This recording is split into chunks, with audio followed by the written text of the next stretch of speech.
Well, hello and welcome once again to the Scotstoun Stadium for the first evening session of the athletics programme at the 2026 Commonwealth Games. Tonight we have the very first medals up for grabs, 9 finals in total to bring you from all but one of our events tonight. The odd one out being the women's 800 metre heats, but that won't disappoint as we have none less than 5 home nations athletes going in this one, all spearheaded by the world 800 metre silver medalist Georgia Hunter-Bell. Well, all the events then on the screen for you, starting at 7:05 and finishing with the men's 110 metre hurdles at 9:45 this evening. Well, we've just had pyrotechnics down here. It smells a little bit smoky.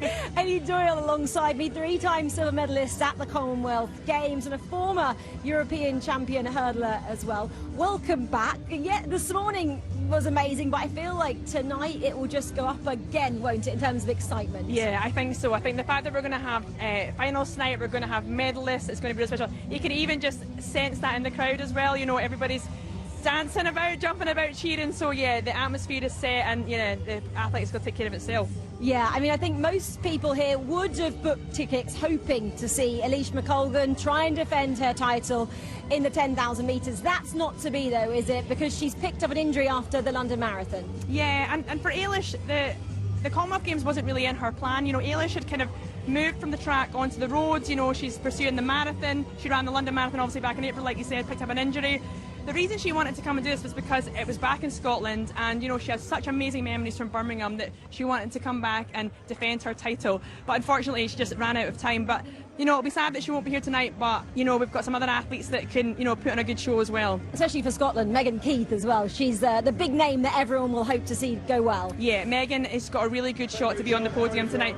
Again, Megan, someone who we probably know better on the cross country. You know, she's won European Under-23 titles, European cross-country titles, but she's really kind of started to shine on that track. Still relatively sort of novice on it, which is such a strange thing to say, you know, because she's going to be coming here and really contending for that medal. But yeah, hopefully she will give these Scottish fans something to cheer about tonight. They'll be noisy, that's for sure, and I'm sure they'll be cheering as well for Georgia Hunter-Bell. She goes in the women's 800 metre heats, and she could have had her pick. She's chosen to do the 800 metres instead of the mile this time.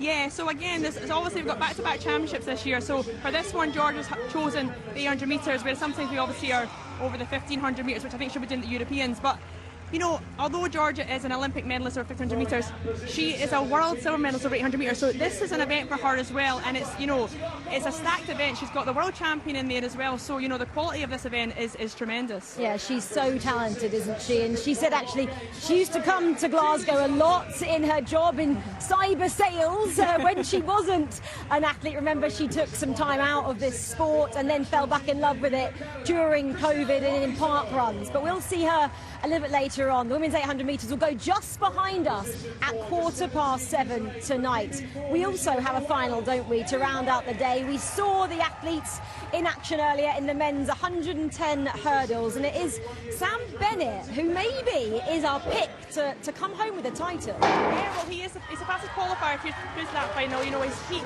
and we see it here, you know, was a solid performance. We were talking about earlier this morning about that wind and how it was going to play havoc with these hurdlers, but he had a nice clean race. It was nice and consistent and finished really strong. So like you say, he goes into this final as the fastest, but he's right in the middle. He's got some of the fastest guys around him, so it's going to just be about him keeping his head, focusing on his own race, his own hurdles, and holding that technique together. And hopefully, yeah, he can make that podium and potentially be on top of it. Yeah, he believes it as well. Obviously in lane 4 he'll be going a little bit later. Jamaicans on either side of him, and of course we've got Tadej Ojura as well, another English athlete in that one. Well, let's hear from Sam after that heat. Sam, huge congratulations, 13:20. My goodness, that was a quick race. How pleased are you? Very happy. Honestly, the wind today is a bit crazy, and the only thing going through my head was don't hit the hurdles. Just stay safe, and I knew that it would carry me through to a fast time, so really happy it worked out. Yeah, how did you manage that? What was going through your head in terms of the wind? Honestly, so many things on the start line. I tried to just brush them off. My psychologist always says, like a cloud going over your head, just let it pass. And it's the same hurdle race that I've done 15 times this year, so just to get it done. Second half of the race was particularly strong. How good did you feel? I mean, I know the guys I'm racing against, they're very good starters. And in my mind, it's just if you can stay with them or be in front of them at halfway, then I know the race is mine. But with hurdles, you're never too sure. So it's always about staying safe and just finishing strong. Ready for tonight? Always. Thanks very much. Well done.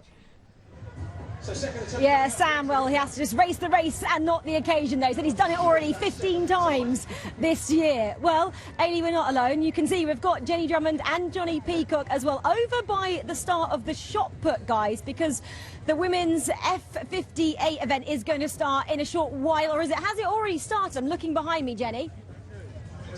Yes, Rachel, it has actually started. The athletes just lined up a few moments ago and they got such a wonderful reception. Johnny, it was great, a great atmosphere for all the athletes and they just looked so delighted. Absolutely, yeah. I think obviously this is an amazing opportunity for some of these guys to get out in front of the stadium. Yeah. A crowd full of cheering fans. Hear that applause and go out there and try and smack a shot put out as far as you can go. Exactly. Well, Ellie Bowen, one of the Welsh competitors, she's got a great story. She's just 17 years old. She's making her Commonwealth Games debut and she said this is just a dream to be here. How much does it mean to her if she actually could go on to medal or basically just do well with her parents watching as well? Well, I think if she could get a medal, that would be absolutely fantastic, but that would take quite an improvement. So, I mean, if she can do that, incredible, and this is the stage for it, and it's exactly what we were talking about this morning. You know, there are so many athletes here that are going to come and they're going to use this platform to propel themselves forward. So fingers crossed she can do something special today. And we've got so much sprinting coming up. We can obviously speak to you about that every day of the week. What are you looking forward to in the T37, T38 classifications? So we've got both hundreds tonight on the men and the women's. I think that they're both going to be incredible for Team England. I think Thomas Young in the men's is looking very strong. I think he's had a great season. He had a couple of years where I think he went a little bit backwards, but he's found his form again this year, really strong, and I think he's going to come through well. Same with Sophie Hahn, also in his training group, both coached by Joe McDonald. She's found some form, and I think, look, talked about it this morning. I think Sophie Hahn is a phenomenal athlete, but just like we saw, this is what championships is about. Yeah. It's about, can you do it when it matters? You know, can you stand on that start line, believe in yourself, and go and lay down that performance. All she needs to do really is recreate what she did this morning, and I think she's going to be in a fantastic position. Yeah, she mentioned that she's had a few ups and downs this year. She had a hamstring injury. She also had shingles. So to come back and to be on top form, there is pressure, but equally she is so excited about the final. Absolutely, yeah. And I think that shows you the stress that athletes are under. Yeah. You know, the pressure that you're under. Sophie is somebody that came into this sport so young. People forget, and she was breaking records immediately from the get-go. She was a phenomenal talent. I remember in Lyon 2013 when she came on, broke the world record, took the gold, absolutely incredible. But there's so much pressure and expectation that comes with that. People expect you to deliver and deliver and deliver, and we saw that in the Commonwealth Games in Birmingham. Yeah. That Olivia was able to capitalise on that, get her to tense up. Hopefully today Sophie can go and stay smooth. Hopefully both Olivia and Maddie can go and put on an amazing race too and get that Australian in fourth. Yeah, it is absolutely stacked, that race. That's a little bit later on. So many medals up for grabs later on, Rachel. Thanks, Jenny. Thanks, Johnny. So many exciting finals to bring you. And, of course, we'll have you across the women's shot put there, which the guys were just previewing. And if you can see behind us as well, we are just having the athletes being announced for the men's high jump final. And you might be able to see there in the red top and the grey leggings, just in the middle of your picture, Kamani Jack. He's the Commonwealth leader so far. 2:31, Ailey, he's jumped this year. He's special talent, isn't he? He is very special, and I think, you know, this could be a really big night for the home fans here, you know, because I think he can go on. I mean, I think compared to this morning, I think the wind's died down a little bit, so hopefully conditions are going to be okay. But yeah, if he does what he's been doing all season, then he's going to be one of the favourites. Yeah, of course. Well, you've obviously got the F57 shot put and you've got the men's high jump final. But, of course, there are plenty of ways to keep across the Commonwealth Games this year on TNT Sports and HBO Max. Make TNT Sports on HBO Max your home for the Glasgow 2026 Commonwealth Games. The crowd are on their feet. It's 11 days of world-class excitement, and you can stream every event exclusively live. World-class field, bidding for history. So get ready for the drama as our unrivaled interactive features take your viewing experience to the next level. History is being rewritten. With Multiview, watch up to 4 different events at the same time. It would be incredible. Event alerts will let you know when the crucial action's going down. Who wants it the most? And key moments will let you relive the glory again and again. It's the performance of her lifetime. While the TNT Sports 360 channel switches between track, pool, velodrome and the rest as the biggest moments are unfolding. Icing on the cake. Plus, if you head online, you'll find features, clips, interviews and more on the TNT Sports official app, website and social platforms. An incredible finish. TNT Sports on HBO Max. The best seat in the house. Okay, well, we have the best seats in the house for this next race, the women's 800-metre heats. They are coming out just over there. I'm not sure if you can see the athletes from the first heat. We will be just where they're starting. We are stacked in terms of home nations athletes. Even in this first heat, we're claiming one of them, aren't we? Yes, we are. We're claiming Adele Tracy. Although she competes for Jamaica, she used to compete for Great Britain. So yeah, she's one of ours. I think we can claim Adele in this. But you know, she's going to have quite a tough race in this one. We've got Sarah Billings from Australia as well. So that's going to be a tough race. But it is top 3 that qualify for the semi-finals. So hopefully Adele can do that and make it into that semi-final. Yeah, of course we'll see Georgia Hunter-Bell as well. There was maybe a question mark around her form coming into this in terms of illness. Obviously she dropped out of the London Diamond League. Do we know anything about how she's been feeling? We don't, but I think the fact that she's here, you know, she's not going to put herself on the line if she's not in the shape to go and perform, you know. And I think that was just a bit of a safety measure at the London Diamond League. You know, she has this, she always has Europeans, so it's a busy season, and sometimes you just have to make those choices, you know, that suits you. And you know, the fact that she's here, she wants to come here and do something special. Lillian O'Deary, of course, she has beaten both Keely Hodgkinson, who's not here, and Georgia Hunter-Bell before, obviously at the World Championships last year. Is she in that kind of form?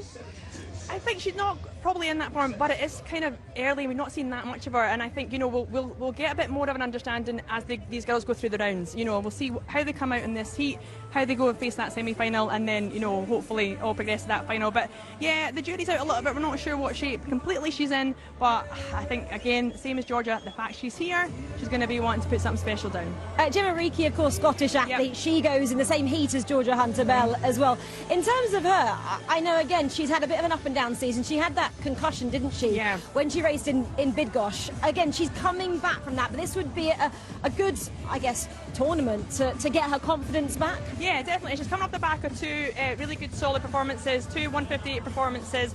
So again, she'll be coming to this feeling more like herself, in better shape. And again, I think if she can negotiate these rounds well and almost get herself into that shape come that final, then, you know, she can again be part of that. Because, you know, again, Gemma, the calibre of athlete she is, you know, she's run some fast times and she's an experienced athlete, and it's a home crowd for her. She'll want to do something for the home support. She will indeed. Okay, well, they are ready and raring to go. If you have a look just over our shoulder, they are lined up for this heat number 1 in the women's 800 metres. So, Ailey, we're going to hand back over to our commentators and say a very good evening to Kath Merry and Chris Dennis. This one we cannot wait for. We are saying that we've got Adele Tracy as one of our own, even though she's from Jamaica. Would you guys agree? I agree fully, yes. We'll take everybody we can. We've got great representation, as you've already said, for the home nations. You've talked a lot about Georgia Hunter-Bell, Izzy Boffey, of course, and Gemma Reekie. Goodness me, she's going to have the home crowd behind her. And let's not forget, later on, the men's 3,000 metre steeplechase. Lots of barriers, water, anything can happen, Kath. It can. It's going to be a very busy night. And as you can see, the athletes are on track, as Ailey and Rachel said, for the first heat of the women's 800 metres. 4 heats in total. It's the top 3 in each of these heats, and the next 4 fastest for the final. Take it away, Chris, as Adele Tracy's introduced with the usual familiar lovely smile. Very much so. Sarah Billings next up. What a season she's had. Australian record holder, 1:57.01 in Paris a few weeks ago. Inside her, from the Maldives, Fashua Ahmed, 23 years old. And in lane 2, Jane Sento Kagbo, representing Sierra Leone. And completing the lineup from Botswana, 4 times a national champion, Oratile Noe. Well, this is an event that's been dominated by the African continent since 1998. Mary Moraa from Kenya is the current champion. She's not here to defend her title, but as we've mentioned, plenty of quality. We should also mention Isla Moore and Makabanga Sibila. Women's 800 metres, first of 4 heats. Athletes, stand up, step back, please. Starter not happy. A reminder, the first 3 will automatically qualify for the semi-final, and then the 4 non-automatic qualifiers across the 4 heats. Billings in 4, Adele Tracy in 5. Green count the race, please.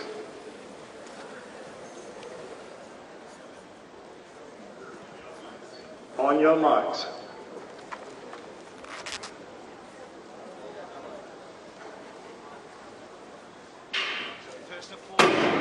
Safely away. The first of 4 heats in the women's 800 metres, always a brilliantly watched event, and the first 3, remember, will be automatically through to the semi-finals. Sarah Billings just keeping herself out of trouble here.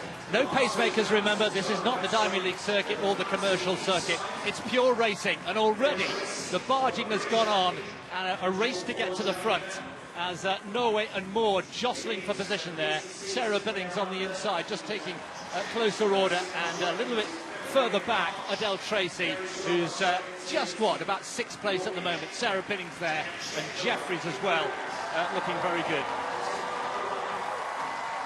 Jep Kamoy in the red vest of Kenya on the shoulder of Sarah Billings. She's in 1:57.01 form this year, the Australian record holder.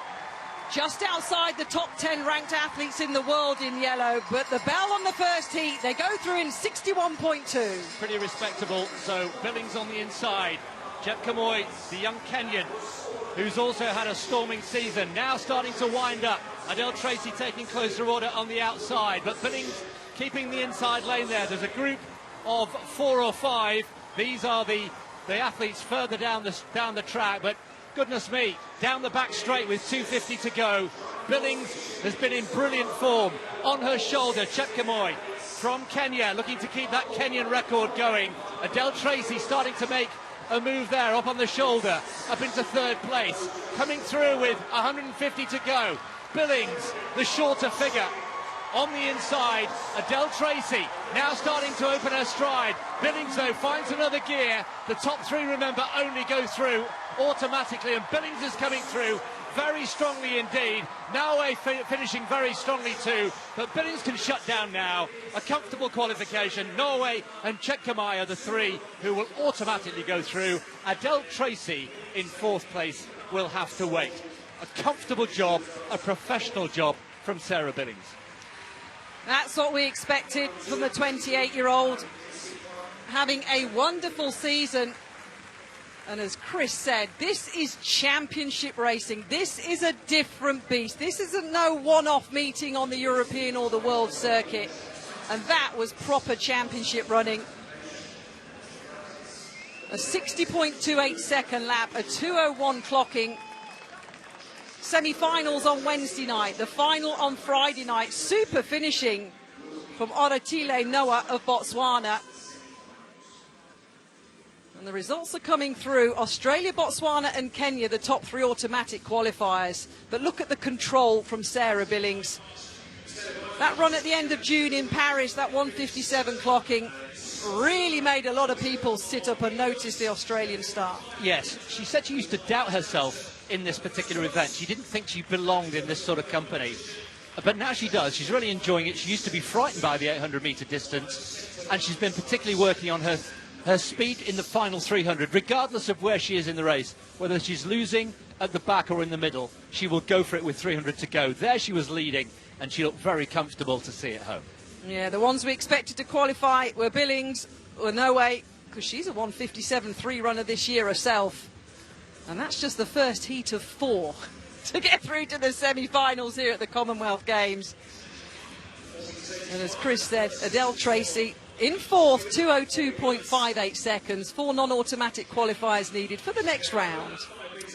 Their confirmation then of the 3 big queues, and if you're Billings, Norway and Jep Kamoy, you'll be delighted to see those. So let's just make a mental note of 2:02.58, because that's the fastest time of the non-automatic qualifiers so far, and the athletes who are in the call room or about to come out will be making a note of that. The men's hammer is among the programme this evening. We had Cameron Rogers, didn't we, earlier today, the Canadian. Well, Katzberg as well is coming out later on. 19:57, so just before 8 o'clock local time is when we'll see the men's hammer.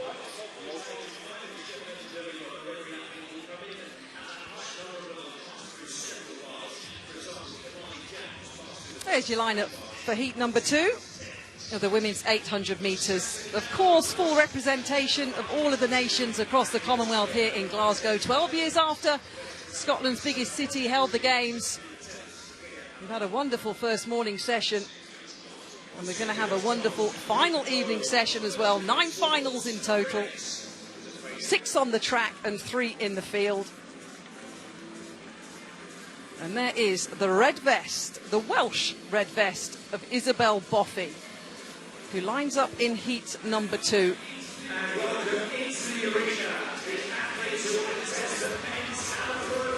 There is the world champion, the Kenyan, beating Georgia Hunter-Bell and Keely Hodgkinson last year to the world title.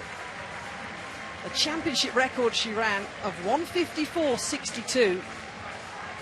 And you can see to the left of his shot there, the noise volume, Chris, is going to go up very shortly as Menna Scratchard of Scotland lines up in this one in lane number 6. So raise the volume in Scotstoun. We've got great representation, haven't we, in this particular race. Looking to see how Lilian Odira goes. Of course, beat Keely not just in the World Championship final, but also in Eugene a few weeks ago. We should say that Keely Hodgkinson had a bad fall and was below par. But great to have Odira here. Yeah, she's looking good. But as Chris said, a little bit slower this year, just outside 1 minute 56 seconds. But that run in Oregon, Eugene, on the big Diamond League circuit, that's where she ran the 1:56 time, when she lines up in this heat, as does Kellyanne Beckford from Jamaica, 3 times their national champion.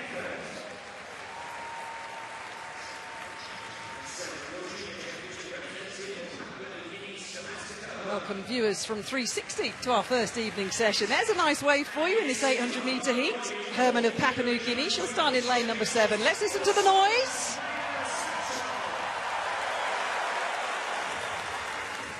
Menna Scratchard of Scotland, 2 minutes 0.5 this season, starts in lane 6.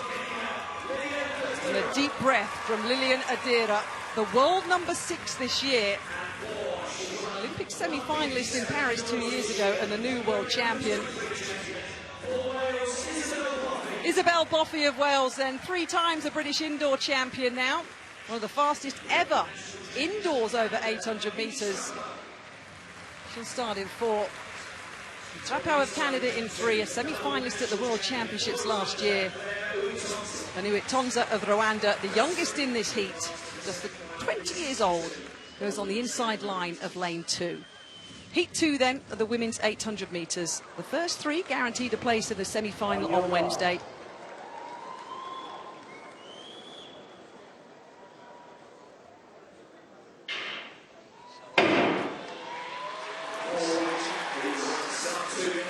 Boffey moving nicely in lane number 4, the long plaited hair, already taking out the stagger of Lilian Odira of Kenya outside of her.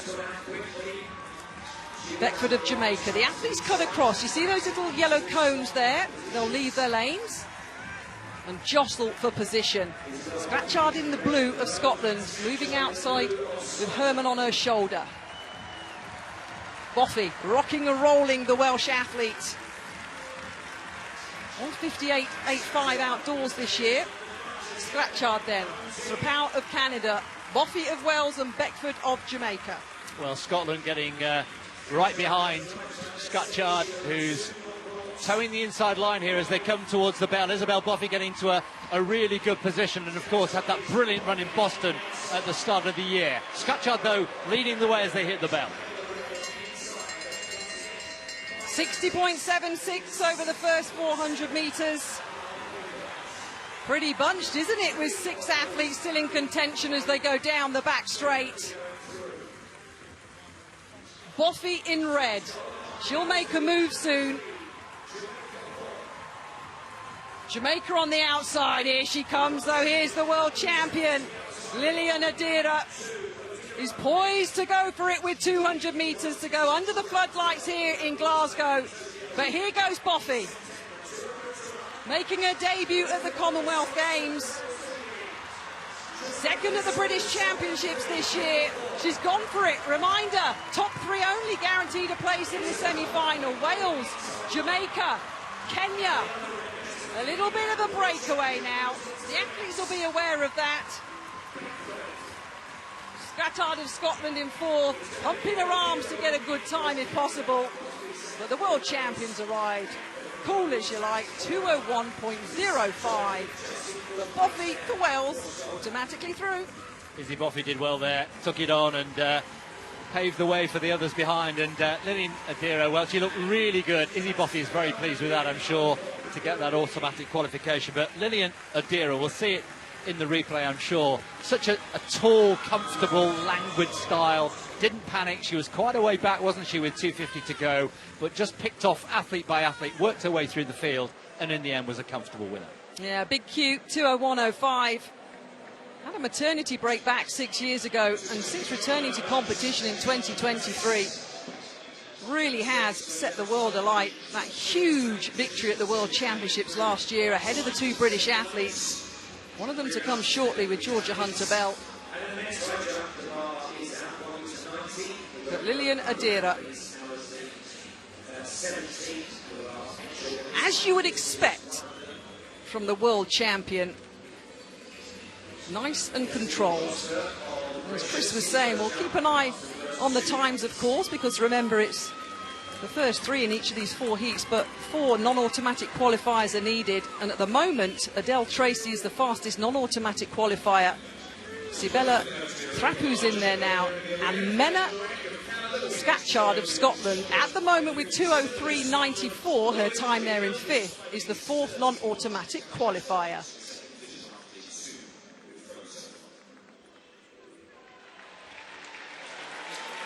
So athletes out on the track, all ready for the third of the 4 heats in the women's 800 metres. As we can quickly dip into one of the field events. Yeah, one of 3 field event finals. Lewerdom then. In this women's shot put F57 final, all the athletes are F57, apart from the English athlete. F57, lower limb impairments for seated throwers.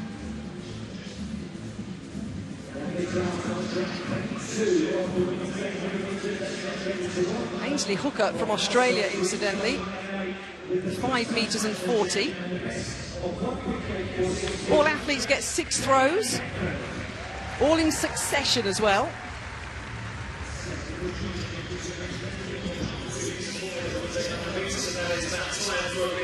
So our women's shot put F57 final continues with Hooker of Australia leading the way.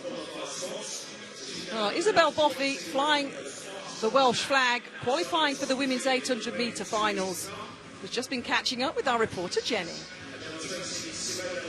Our team's debut, and you've automatically qualified for the semi-finals. Are you one happy lady right now? Very happy. You know, the race didn't go quite as quick as I thought it would. You know, me and my coach planned for this. We went through every scenario, and I think I'll be happy I executed it well. 2:01.53 was the time. Where does that stand for you? You know, I felt confident, I felt calm, I felt really ready for today.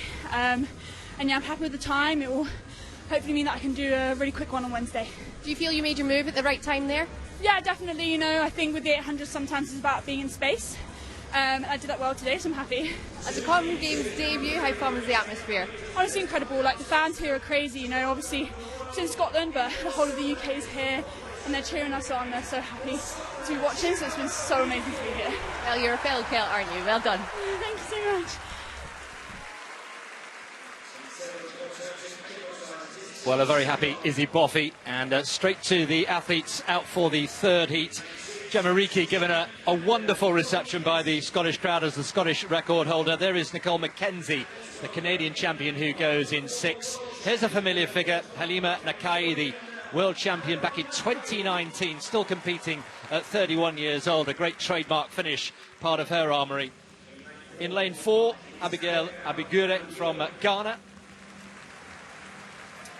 And representing Fiji, Adi Seva Sova Lutamaragi, with a personal best of 2:18. And then the headline act, no doubt about it, Georgia Hunter-Bell, world silver medalist at 800, world indoor champion at 15. And although she's representing England and we're in Glasgow, she gets a brilliant reception. As we heard earlier in the programme, not feeling great.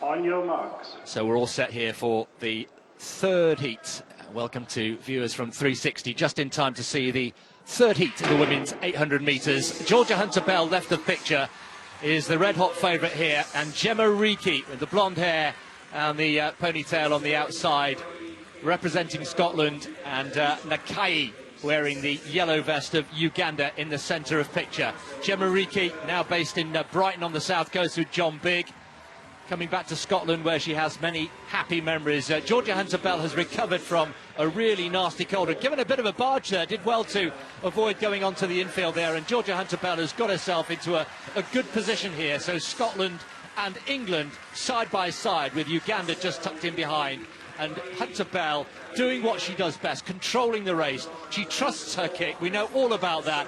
It's just the first round, of course it's safety first, make sure you get through. Yeah, look how relaxed she is on the right-hand side of your shot. She's glancing to her left. Gemma Reekie as well, looking very, very comfortable. The bell goes. Oh, it's the slowest of the heat so far, but that's how relaxed it is at the front. 62.17 seconds. Georgia Hunter-Bell has gears, and she's going to use them only when she needs to. Only when she needs to. She's probably in about third at the moment. Down the back straight then is Hunter-Bell with Gemma Reekie. Abigiri is also there, and the smaller figure there of Nakai just starting to lose a little bit of ground, but no, make no mistake, barring any accidents, Hunter-Bell will control this. She's conducting proceedings like an orchestra. She's got the baton in her hand. She knows exactly where she is. A bit of a gap opening up between Reekie in second and Nakai in third. These two starting to pull clear. Mackenzie in fourth. Hunter-Bell looking around, almost as if she's going for a Sunday stroll. It really is a consummate return for Hunter-Bell. Gemma Reekie urged on by the crowd. These two can relax, they can just slip through, but another little injection of pace at the end there. Hunter-Bell looking at the clock, 2:02.61. It doesn't matter a jot if you're in the first three. Hunter-Bell followed by Gemma Reekie, and then Nakai coming through for third. Those are our three automatic qualifiers from Heat 3.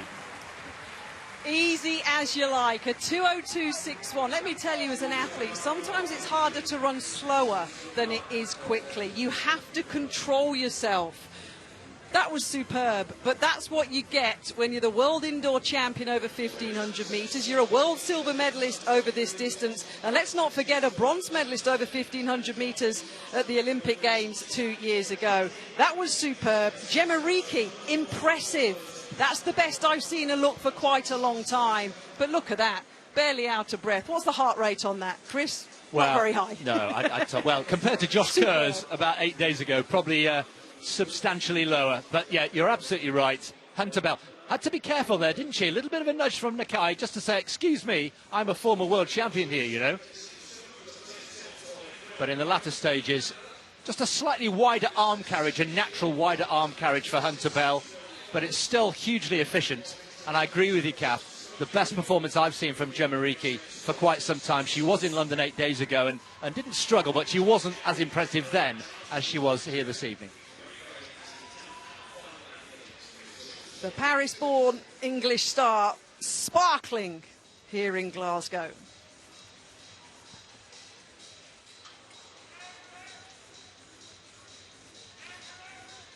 That's a lovely sight. So Hunter-Bell, Izzy Boffey from the previous heat all through, Gemma Reekie and their confirmation, the three Qs, Hunter-Bell, Reekie and Nakai through to the semi-final.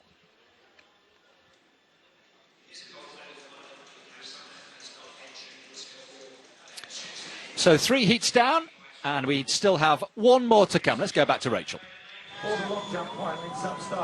Thanks, Chris. Yeah, we want to give you a quick update from down here. How good did Georgia and Gemma look in that third heat? Oh, brilliant. That is how you want to run the qualifying over 800 metres. You know, in control, did what they need to do to make that, you know, next round, and just brilliant to see, and just brilliant for the fans to get that. Georgia's so in control. She was controlling that race from the beginning. She wanted everyone else just to line up behind her and dominate. Yeah, because we weren't sure at the start what she was maybe going to do. Was she going to sit back and just wait to the end, have a bit of a burn up? But then you saw there was a little bit of nudging, and she thought, right, I'm just getting myself into a space where I'm safe, you know, I can control it. And then Gemma nicely slotted in behind, and then they could both just control it up that home straight and do enough to qualify.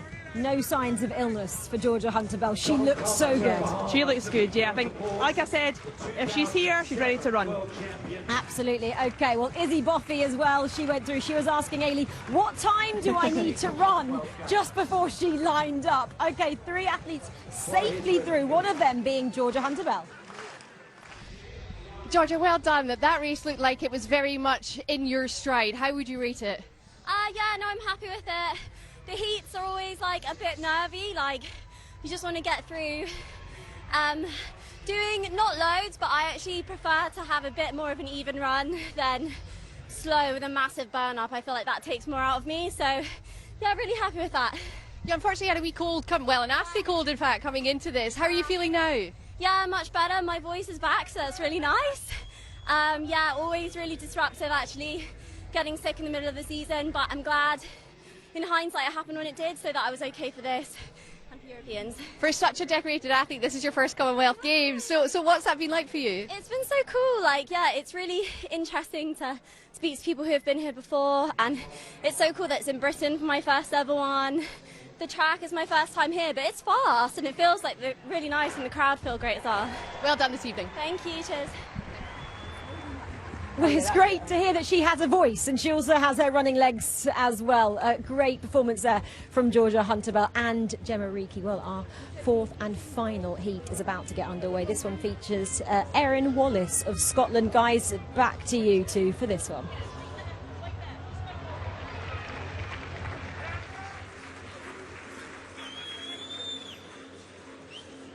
This is the start to the 4th and final heat of the women's 800 metres.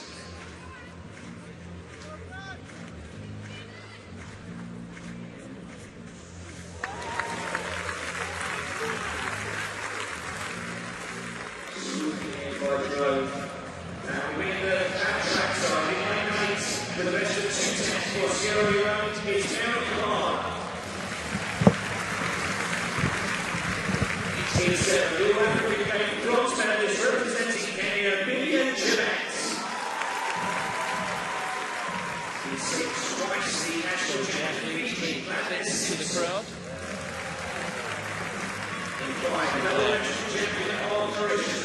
Gladys Simpson of Fiji.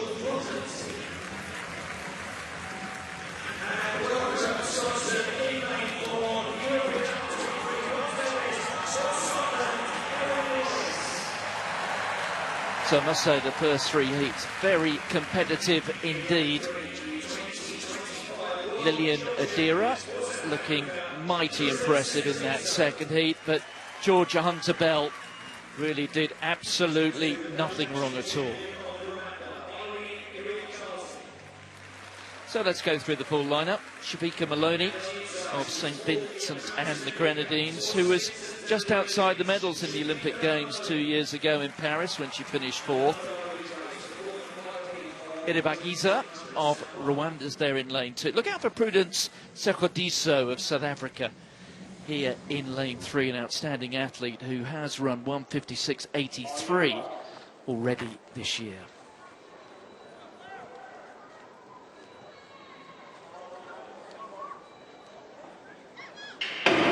So, as is traditional, the first bend run in lanes, and already moving quickly is Maloney, right on the inside. And Erin Wallace, who was due to be going in lane 4.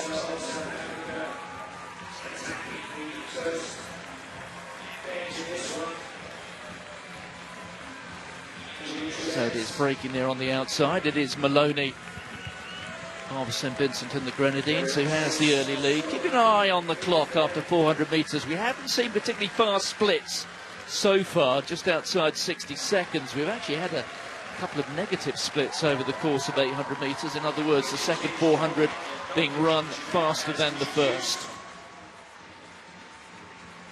Well, Maloney, who was actually a pacemaker a week or so ago in London, which was an unusual role for her, is controlling this race so far with Sekadiso handily placed in second place. One of the faster opening laps of the 4 heats so far.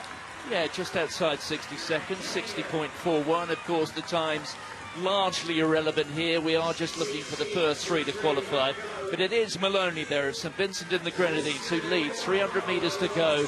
You can pretty much throw a blanket over all of them. Sekadiso there, the South African, just taking a look over her shoulder. She's hit the front with a little more than 200 metres to go.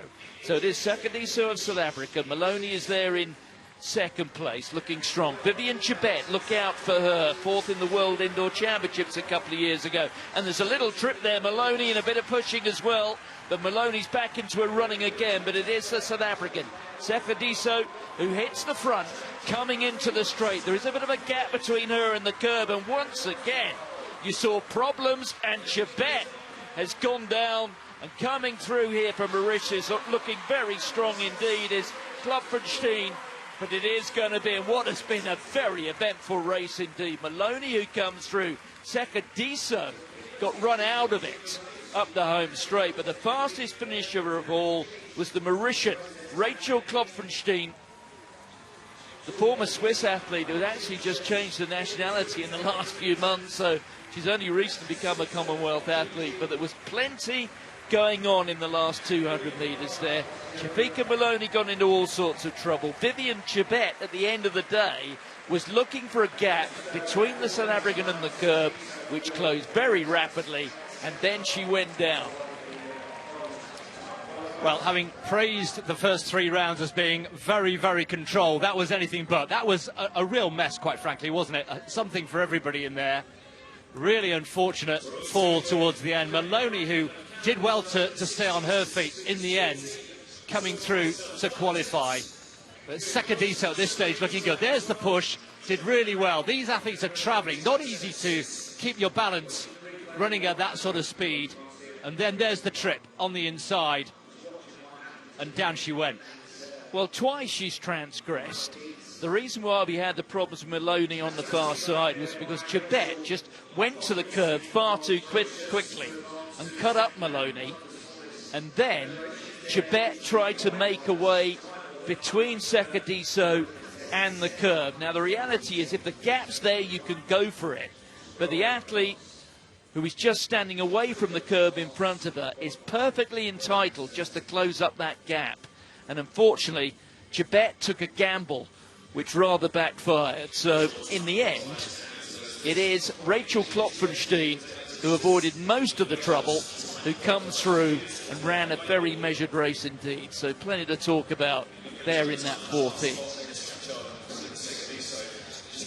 Wow, well, the crowd, I don't know what they make of that, actually, to be quite honest. But we're just waiting for confirmation of the final lineup for the semi-finals, the final qualifiers. The big Q's, of course, not in doubt at all. But we're just waiting. That was the slowest of the 4 altogether. So a little bit of hope for those athletes who were waiting from the first 3 of the heats. We'll come back to that in a moment.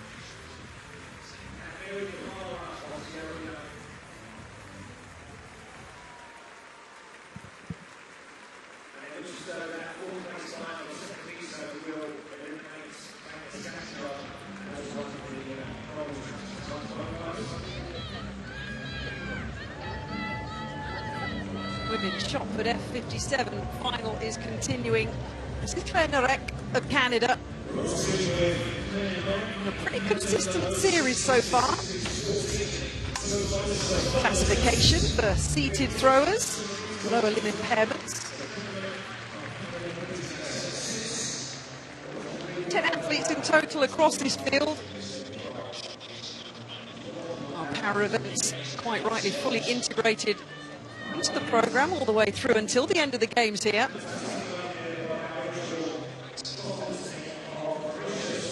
In personal best form this year with a lifetime best of 6 metres and 35.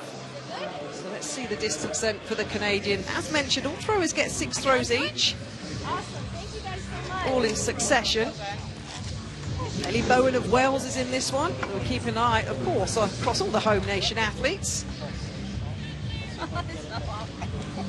6 metres and 29. That was the best attempt, and that's a lifetime best for the Canadian, and she goes into the lead in this women's shot put F57.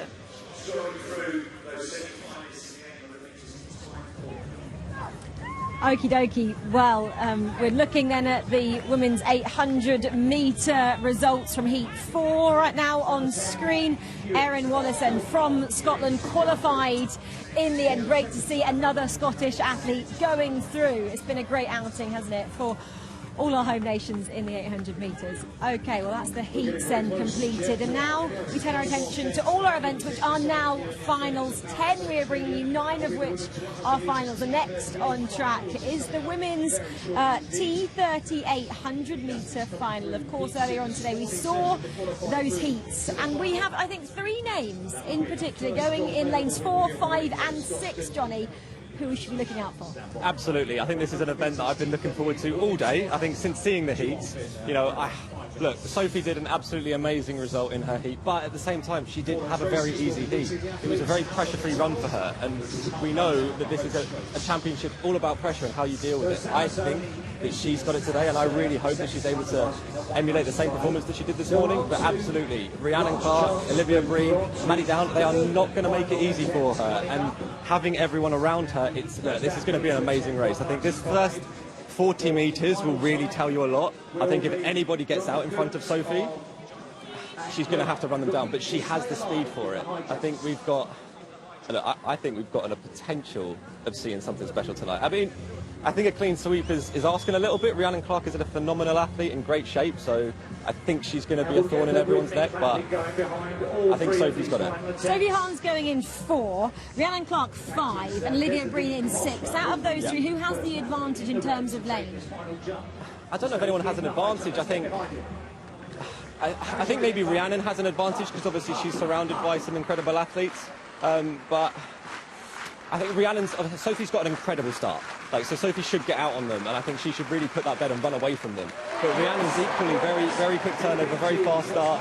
But Olivia has got great top speed. So if she's anywhere there in the mix, she will keep chasing them down. You know, she will not let go of that. She's a fighter, and I expect her to fight until the very end. But I think, like I say, Sophie, it's her race. And if she can execute, I know that she's been running great in training, she can do this.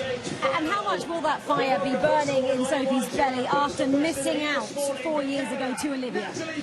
I think this is something she wants today. I think she wants it a lot. I imagine that she's probably put an immense amount of pressure on herself today, but I think she's got it. I think this is going to be a turning moment for Sophie, and I think that the next few years is hopefully going to be something good for her. Well, we have a massive battle on our hands. Johnny can't wait for this one. He thinks we'll see something special tonight. Well, here we go then. It is the final of the T38 Women's 100 metres.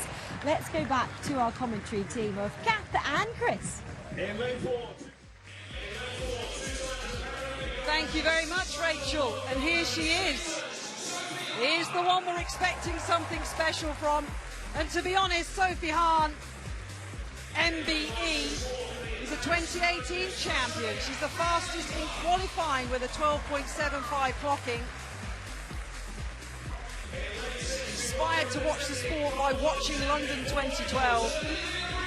But here is Wales's team captain, Olivia Breen, a recent birthday, the reigning champion from Birmingham 4 years ago, the 3rd fastest in qualifying, and Hahn and Breen will be either side of Rhiannon Clark from Australia. Our first gold medal in athletics at these Commonwealth Games, hence the special entrance for our finalists. The women's 100 metres T38. One T37 athlete, Cheryl James there of South Africa, ran out. For athletes with coordination impairments, the 3 medalists from Birmingham 4 years ago are here. In the second city, Breen took gold, Hahn took silver, and Clark took bronze. They are back, lined up in lane 4, 5 and 6. On your marks. Welcome to the viewers on 360. You've come at a cracking time. Our first medal in the athletics of these Commonwealth Games. The women's 100 T38. Thirsk, Down, Pardee, Hahn, Clark. The reigning champion Breen of Wales in 6. Britain of Australia in 7. And James of South Africa in 8. Keep your eye on Sophie Hahn. She'll start fast, and she does.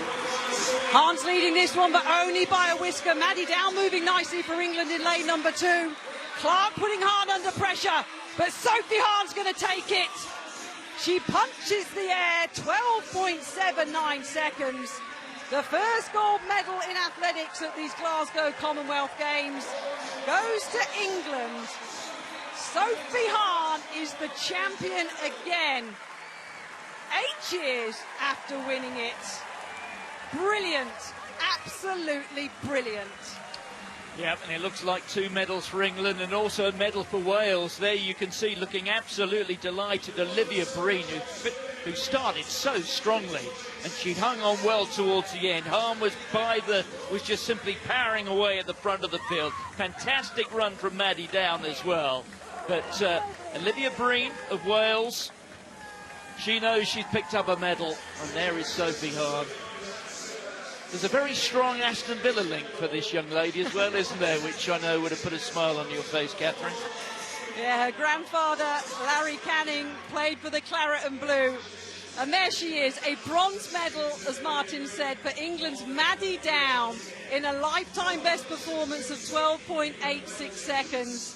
The 18-year-old, brilliant. And Liv Breen, hugs all around. Gold in Birmingham 4 years ago. Team Breen. The family is here. And Wales pick up a silver medal. Superb. Absolutely brilliant. Sophie Hahn won gold at the Paralympics in 2021. Gold over this distance at the Paralympics in 2016 in Rio 10 years ago. The 29-year-old has 7 gold medals from Para World Championships. And look at that. Now, once again, the Commonwealth champion. Here's the replay, Martin, in our women's 100 T38 classification. Bit of pressure, wasn't there, from Rhiannon Clark, the Australian, lane number 5. But Hahn, steely eyes, held on for the gold. And look at that finish from Olivia Breen of Wales there. Maddie Down over on the far side, but it was the sprinting strength. It's not just about top speeds and even getting out of the blocks where sprinting is concerned. There is that strength element, that endurance element. And that, in the end, is what has carried Sophie Hahn home. I can't describe how big she's been for the world of parasport with the career that she's had. And 2 medals for England and 1 for Wales in our first final here in athletics at Glasgow.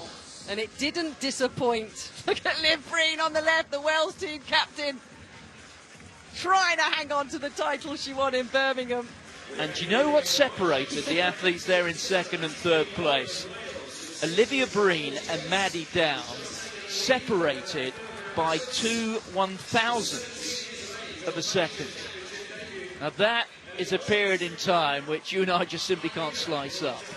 That is how tight it is. Both credited with 12.86. But to give the absolutely precise times, Breen 12.852, Down 12.854. 2 1,000ths of a second.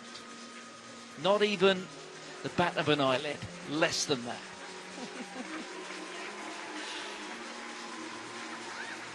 There's confirmation then. Gold for England in Sophie Hahn. Silver for Wales with Olivia Breen. And bronze for England with Maddie Down.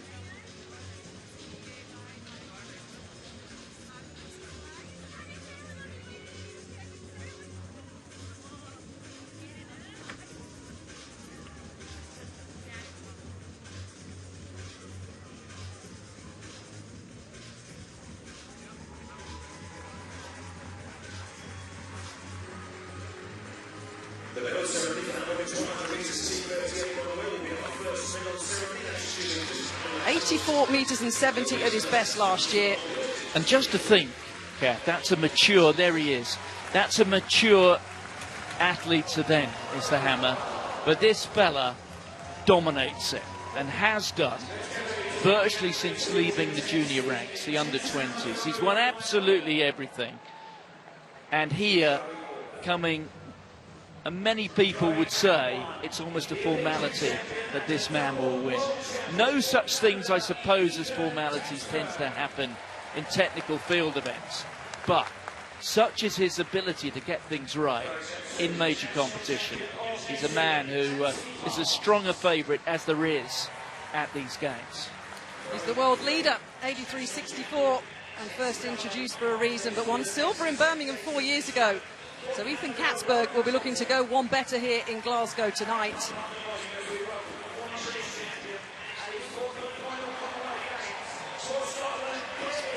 Chris Bennett of Scotland. It's a brilliant lineup. We'll keep you across the men's hammer throw final. But I believe we have some medalists to talk to downstairs. Let's hear from the winner. Sophie, Commonwealth champion. How does that feel? Oh, it feels amazing. It's been tough, but to come away here in front of my home crowd, it's a nice feeling. Yeah. The last couple of seasons you've had, I know you've had pressure, and I know that you've wanted to go and do that. You've just done it. How does that feel? Your training's been going amazing, but you've just executed. Yeah, thanks so much. I feel like good credit to McDonald and the Nelson, Sam Heathcote, all the team, my friends and family believe in me. So this is the gold medal for me, not for me, but me, for everyone out there. No, this is the win for you. I know that you're giving it to everyone else, but this is your win. How much pressure did you put on yourself for today? I just thought I've had a good heat, just do whatever you like. I was nervous, don't get me wrong, but I was like, just run your own race. It's me against me. It's lane 4, doesn't matter the surrounding. It's like tunnel vision, and that's got me out. You are going to be champion. You are going to be champion. I just kept saying that every single. You're going to be champion. You're going to be champion. You're going to. Yeah. Incredible. I loved it. How's the last 30? A little bit messy. Yeah. I felt like the pressure was coming. I'm like, don't bend over, don't short and try, because we've been there before back in 2022. If I can just stay tall, upright, that's yeah. Pure execution. I'm so proud of you. I think you've done amazing. I know how hard these last couple of seasons have been for you. You're somebody who came on the team in 2013. I remember you as a 15-year-old breaking world records. You must have had the pressure on your shoulders. The last few years, how much expectation do you feel like you've had and to get back out there and to get back to your best? Like, I feel like this is the start of you getting back to exactly who you should be. Yeah, thanks so much. It's been tough. I feel like you just got to believe in yourself. If you don't believe in yourself, then what we're doing, you just got to believe. Do you believe in yourself now? I do now, finally. Yeah, it's taken a long time, but it's just enjoy it. If you enjoy the sport, happy performance. So. Absolutely, and I love to see it. I'm so proud of you, Sophie. You are Commonwealth champion. You did it. You executed again. Just give me a hug. Oh, You've done incredible. I'm so proud of you. Thank you. Enjoy it. Enjoy tonight. What are you going to do? Are you going to party? I've got 200 to do on Saturday, so I can't let my off too hard. Just go home, recover, and we go again. Nice. All right, ready. I can't wait to see it. Good luck, and well done again. Yeah, thank you much. Thanks, Johnny. Thank you. Thanks.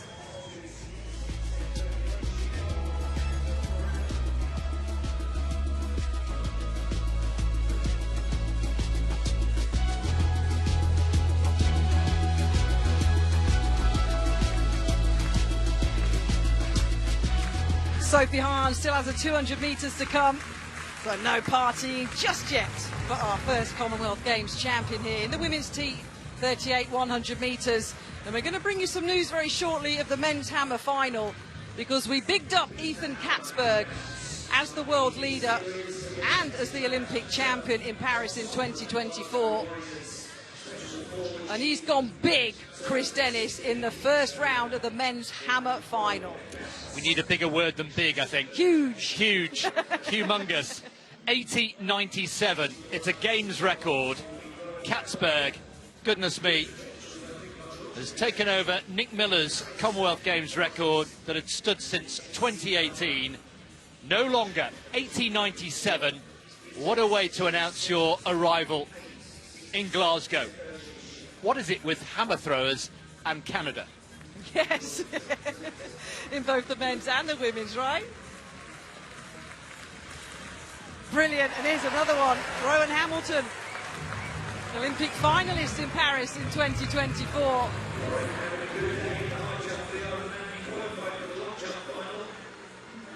Good form this year, 78 metres and 67 as a lifetime best. Ninth in this competition in Birmingham. It's the speed, it's the poise.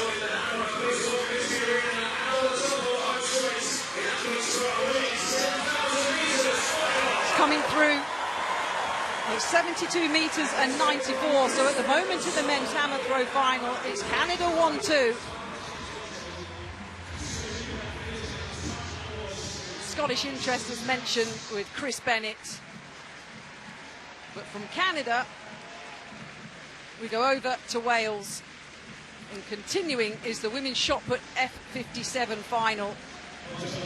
Ellie Bowen, who's been quite the story. The youngest member of the Wales team, just 17 years old. Had such a challenging start to life, to put it very mildly. Lost her right leg as a very little girl. A severe bacterial infection which was destroying the tissue under her skin. What a decision for her parents to have made. But look at her now, 17 years old and leading this competition with a lifetime best of 6:48. Goodness me. A gold medal at the Commonwealth Games for little Ellie Bowen is within touching distance.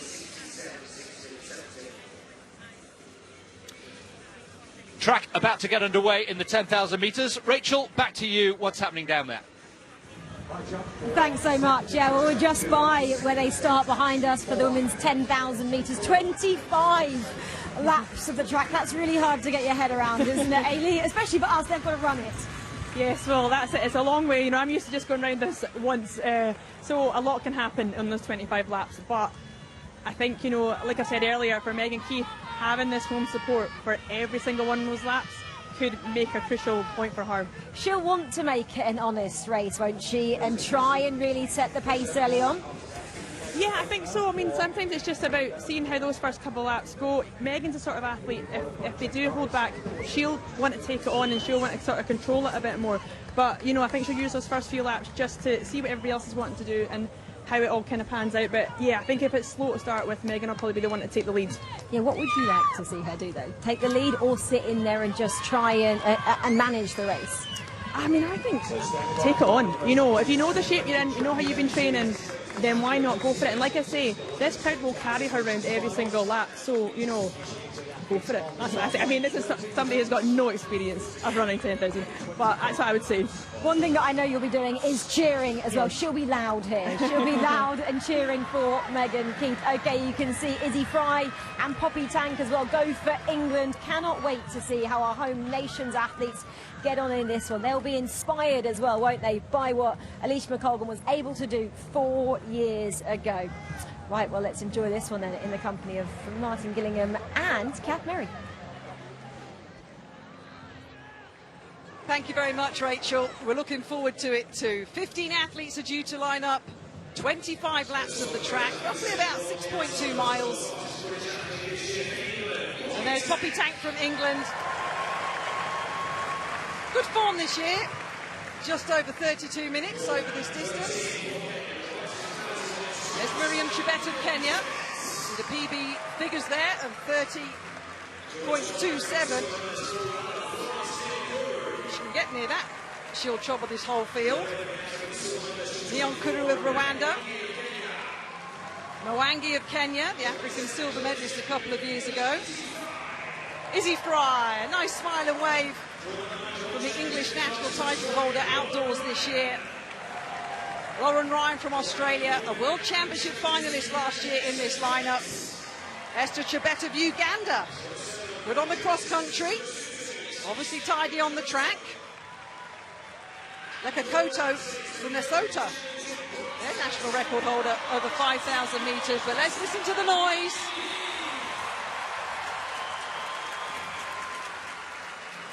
Megan Keith of Scotland on her Team Scotland debut. Starts outside Rose Davies. She'll be dangerous. Shalanga of Uganda in position number 4. Wanza of Kenya, the African champion over this distance this year. And then Florence Caron of Canada, and Chepayek of Uganda, a cross-country world silver medalist this year, starts on the inside line.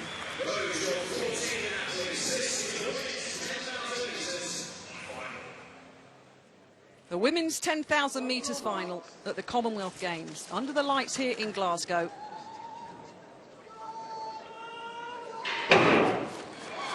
Home nations have started winning the medals here in Glasgow on our first evening session.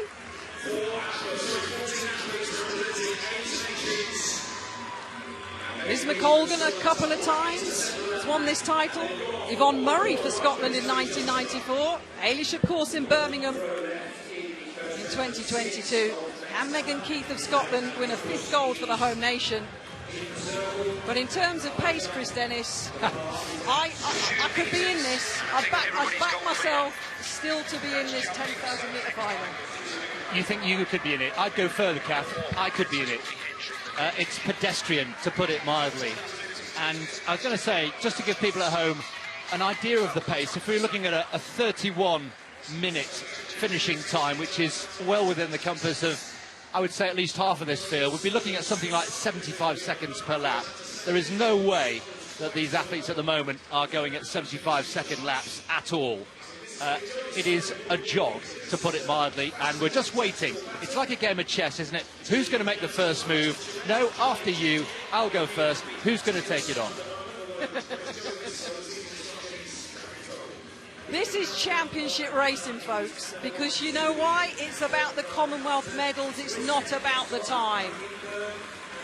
And in terms of a lead, Chebet of Uganda with her teammate Chepayek, maybe working as a team, time will tell. I'll say happily taking it round, but good grief.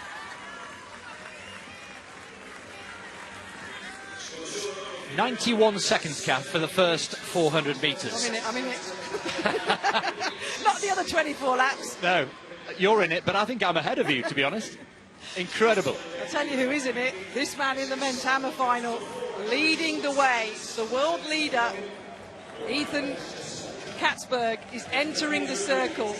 A games record of 80 metres and 97. He has a near 18-metre lead from the rest of the field at the moment. Here he goes in round number 2. Canada, Scotland, because Chris Bennett went out to 67 metres and 17 in the first round. He's in the bronze medal position at the moment, just ahead of Jake Norris of England in 4th. But what's he got then? Has he got more? The Olympic champion go, look at the speed, look at the height. Oh my gosh. Over the 80-metre line again. When you are in the groove, that was his coach, incidentally, Dylan Armstrong. Bernie Katzberg as well is involved in his coaching team.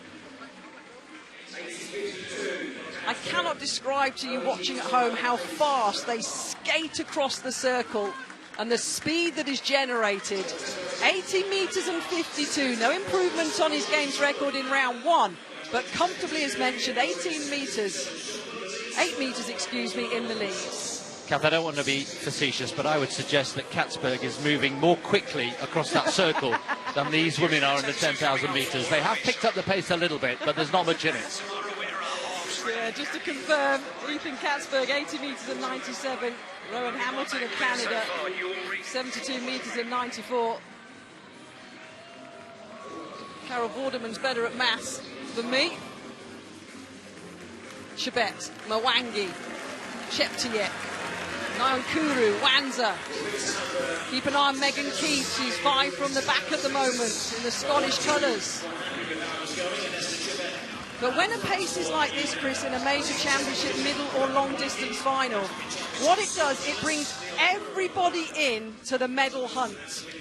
Everybody. Yes, it does. Everybody's capable of winning a medal off this pace at the moment. Yeah, I mean, things will change. Somebody sometime will run out of patience here and just start to make a move. Not a move for home, but just to try and do a rope-a-dope and just to interrupt the rhythm and see who fancies it. At the moment, it's Chebet who's taking them on, but she's not really doing anything with the lead. It's not really significant at all.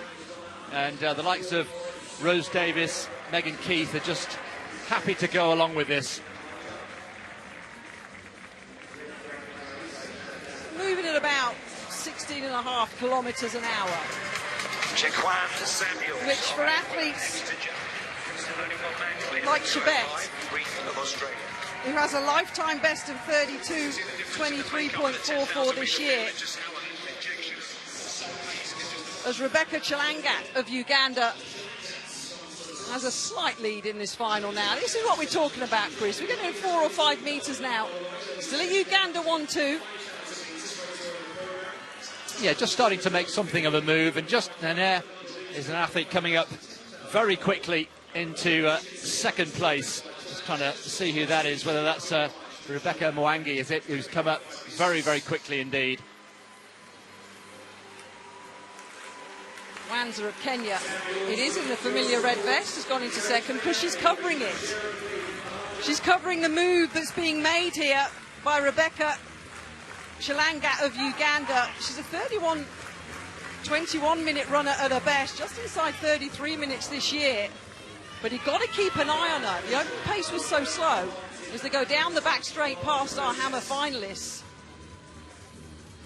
Everybody tracks. Megan Keith in that group,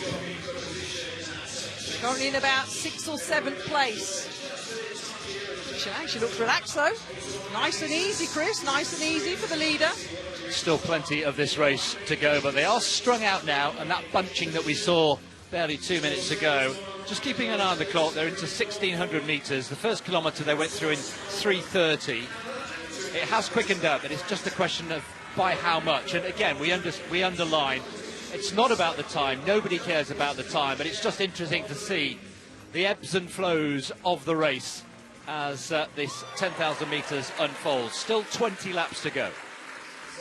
Megan Keith in about 7th for Scotland. The World Junior Orients Hearing Champion.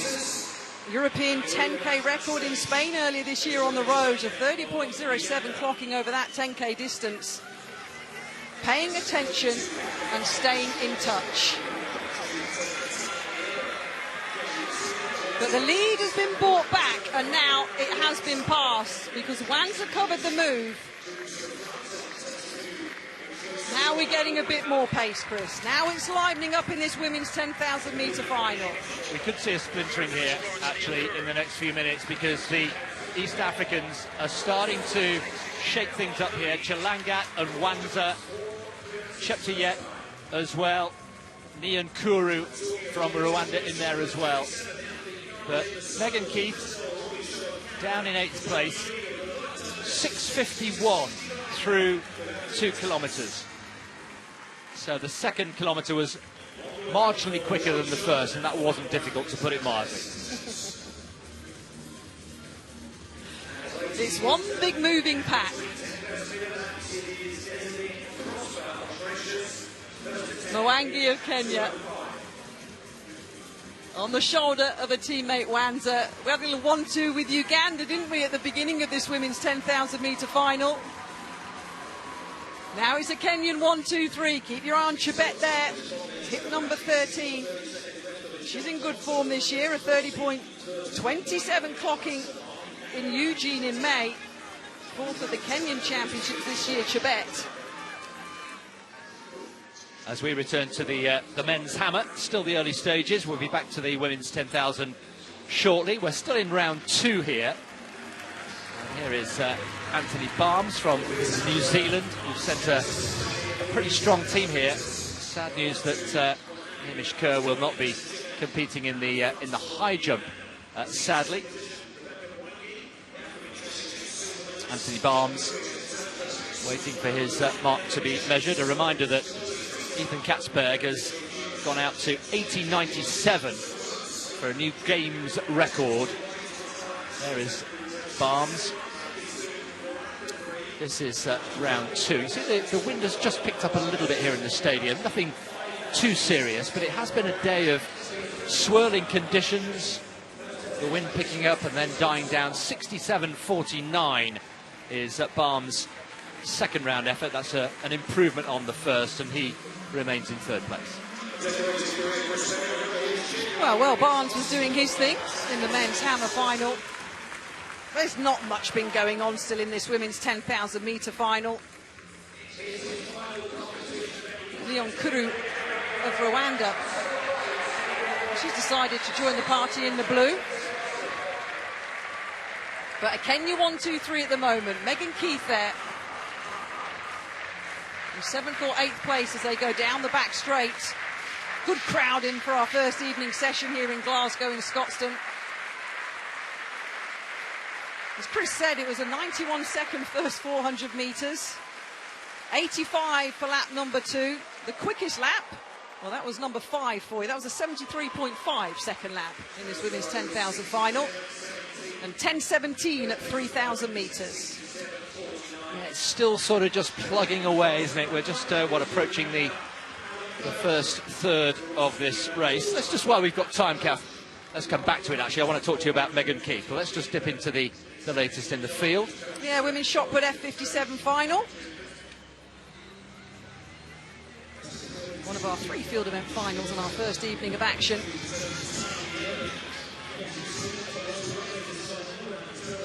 Crystal Robbie Shout of Canada here. Ellie Bowen of Wales, 6 metres and 48. That was the best of her 6 efforts that the athletes get in this classification.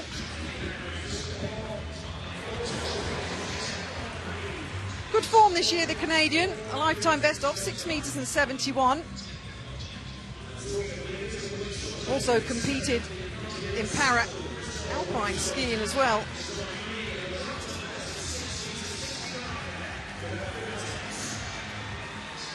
Open with 6 metres and 46. Oh, that's better. 5th round, 6 metres and 69 for the Canadian. A lifetime best puts her in the lead. One more putt to come, but that's good. Canada, Wales, Canada at the moment in that women's shot F57 final. Meanwhile, back to the 10,000 metres. It is starting to warm up again, Kath. Good, good. We're happy about that. And you can tell it's warming up, Chris, because now we're getting into some kind of nearly single file stage, aren't we? Megan Keith in 6 on the inside line in the Scotland vest. Cheptiek, Mwangi, Chebet. Yeah, we're going to come back and have a quick chat about Megan Keith, who's down in, about 8th place, looking very comfortable indeed. A nice stride there, looks very, very comfortable at this pace, not surprisingly. You mentioned the orienteering, and she said it wasn't a hard decision to move into road running and track running. It was just doing the same thing without the compass. And she doesn't need a compass to know where she's going here, of course. And she's really settling, I think, into a fabulous middle distance runner here, Megan Keith. She was impressive enough in London, I think, about 8 days ago when you and I were in the Olympic Stadium, but came off the track after the 3,000 metres and said she expected much better, wasn't happy with the performance on that occasion. Just shows you how hungry she is to keep improving. Yeah, Inverness born. First athlete actually to represent Inverness Harriers and go to an Olympic Games. Family in the crowd as well, including Megan Keith's grandpa, 100-year-old Murray Kirkwood, has a prime position on the home straight to cheer her on. Her mum Gilly and Dad Alec are here as well. And there she is, the tall figure in the blue, Megan Keith. 76.6, 15 laps to go with the women's 10,000 metre final. As Chris said, an event in the Commonwealth that's been dominated by the African nations.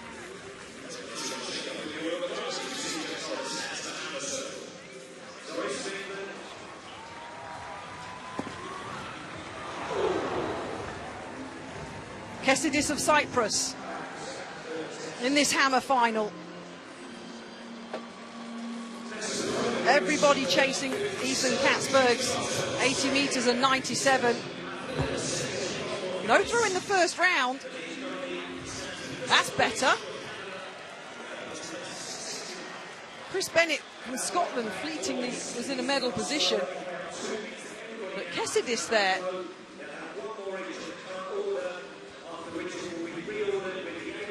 was Rowan Hamilton, with 72 metres and 94. Let's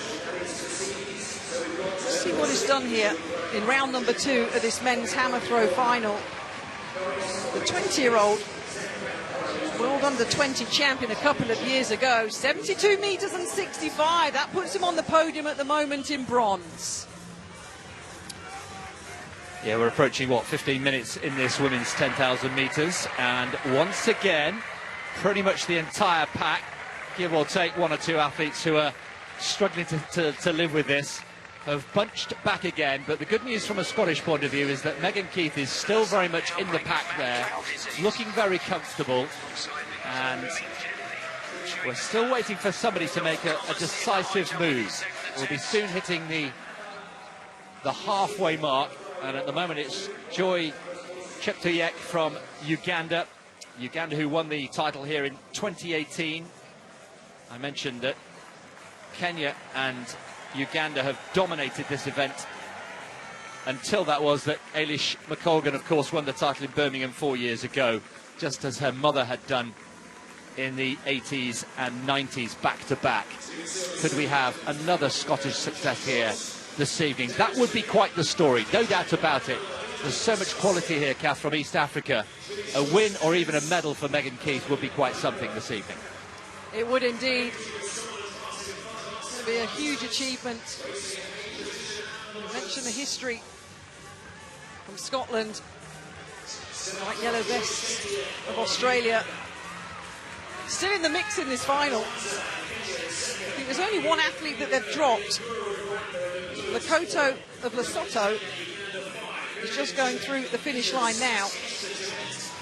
But all of the athletes that lined up in this final just over 16 and a half minutes ago are still in the mix.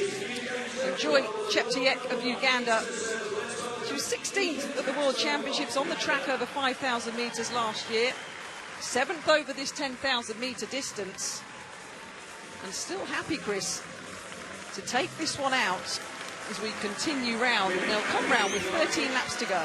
Keeping an eye also on the two athletes who are 12th and 13th respectively, Poppy Tank and Izzy Fry, the two English women. Back to that shortly. Men's high jump finals continuing. It's a big field. Here's one of the pre-event favourites, Shankar of India.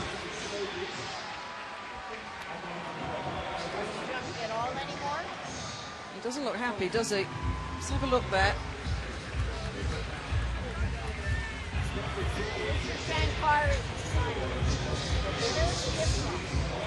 Starting height was a modest 1 metre and 75 to a height of 205. Yeah, the body language is not good, is it? I have to say. Well, keep an eye there because he didn't open at the earliest heights. Shankar, he passed all of them up until 2 metres and 10. Jake Norris then in the circle in the men's hammer. Katzberg still leading the way. Canadian 1-2. Norris, who opened up with 65.31. That's just shy of 70 metres. That's an improvement by the look of it for Jake Norris. Lifetime best of 77.76. They talk about Canada being top of the world in men's and women's hammer throwing at the moment. Well, England have won this hammer title in the men's competition 12 times. So a rich history for England at the Commonwealth Games. Coach watching on. 69.56, yes, just shy of 70 metres. And Jake Norris is in 4th place. Well, you could throw one of those sporting blankets still, really, couldn't you, over this women's 10,000 metre final. Still, Cheptegei of Uganda, the 24-year-old, leading.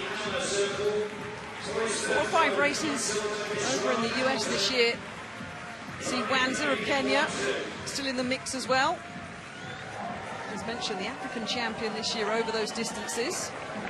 See Keith in 8th at the moment. And as Chris mentioned, we're keeping an eye on Poppy Tank as well from England and Izzy Fry. Yeah, there's a little bit of teamwork for me. Oh, let me ask you the question, Kath, whether you think there is a bit of teamwork going on. Tank and Fry was just mentioned together, England in 12 and 13. We've got the two Australians who are more or less together, Rose Davis and Lauren Ryan in 8th and 10th. And then, well, the Kenyans, Mwangi and Chebet, one or two places apart, and likewise the Ugandans. So maybe just subconsciously, teammates just sort of feeding off each other as this race progresses.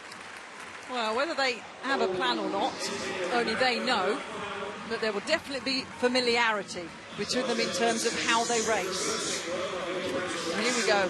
We've got another little injection of speed here. 79-second last lap. And right on cue, Chris. The Kenyans are now back at the lead, and it is Wanza happy to take out this one. Mwangi comes, Chebet, Kenya. Uganda paying close attention. Well, when the injection comes, it's decisive, but of course there's still 10 laps to go. Way too early to make a run for home. But this could be the sort of injection of pace that just sorts out the rest of the field. And already you can see, sadly from an English point of view, the two English women at the back are starting to get dropped. Yeah, it's a breakaway of 10, isn't it? The two Australians at the back of this one at the moment. Rose Davis in the mix. Lauren Ryan. Australia, of course, the most successful nation in Commonwealth sport across all of the sports that take part. 10 in total here, of course, in the Commonwealth Games this year. But look at that. Literally, Chris, 1.5 meters between first place with Kenya and at the back of the leading group, Australia. And the pace has gone up 10 seconds. It has. 69, the 16th lap, 69 seconds. That is a big injection of pace.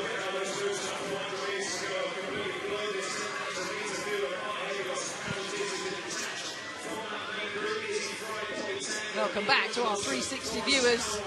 We've come just at the right time because it's been pedestrian with a capital P in this women's 10,000 metre final so far. But now we're starting to grind through the gears. And Kenya are happy now as a duo to lead this one. Diana Wanza of Kenya leads, Chebet in second, and of course Uganda are covering this one as well. Megan Keith of Scotland, 3 from the back in this leading group. Looking to win a medal potentially here. It's a huge ask, but of course she's good enough. She's been in great form this year. And 100-year-old grandpa Murray is on the home straight cheering her on. That's a lovely story, isn't it? Got him a great seat ringside. Chris Bennett then, from one Scottish athlete to another. Yeah, 67-17 in the first round in this men's hammer throw final. Everything's been led by Canada at the moment in terms of this. Katzberg and Hamilton in gold and silver. Spurred on by a home crowd here. Oh, that's good. Oh! We keep an eye here.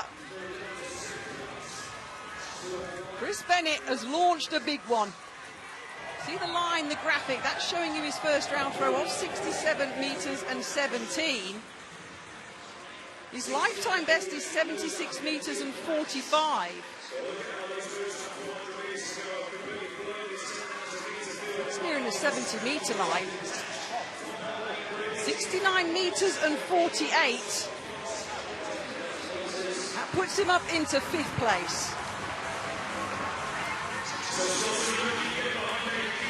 Group of 10, and the good news from a Scottish perspective is that Megan Keith is still in there. This group of 10 now have consolidated their lead. They're all still there, but it was the injection of pace, wasn't it, of the Kenyan trio. The two Ugandans are in there as well, and at the back now, it's the two Australians. Megan Keith, though, on the left of the shot, is still paying attention here. And is still looking pretty good. There she is. Having a little glance up. Davis now of Australia. No surprise that she's paying closer attention as well. She's in good form, the Olympic finalist over 5,000 metres. Back to the field. Yeah, one Australian athlete to another. So the women's shot F57. The seated throws.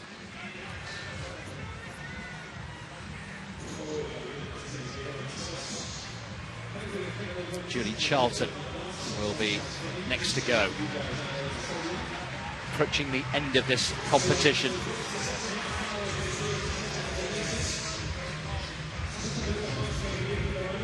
That's not a bad effort there from Julie Charlton. 6:19 in round 2.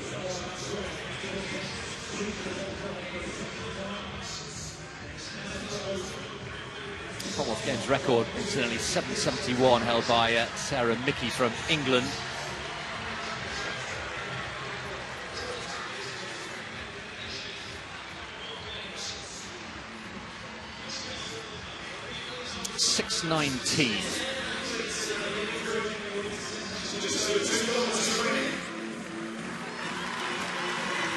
So just under 2k remaining, 2,000 metres in this women's 10,000 metre final.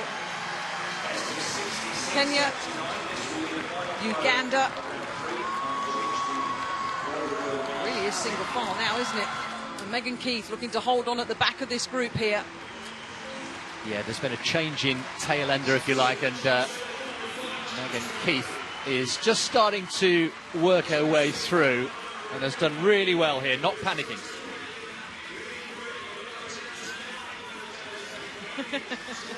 Kenyan support, the coaching team there going absolutely crazy. We can hear from them from our commentary position here, and we're quite some way away, making quite the noise. You do hear it as an athlete. And Diana Wands is responding to Kenyan. Look at Rose Davis, though, the Australian colours. Into second. Nakankuru.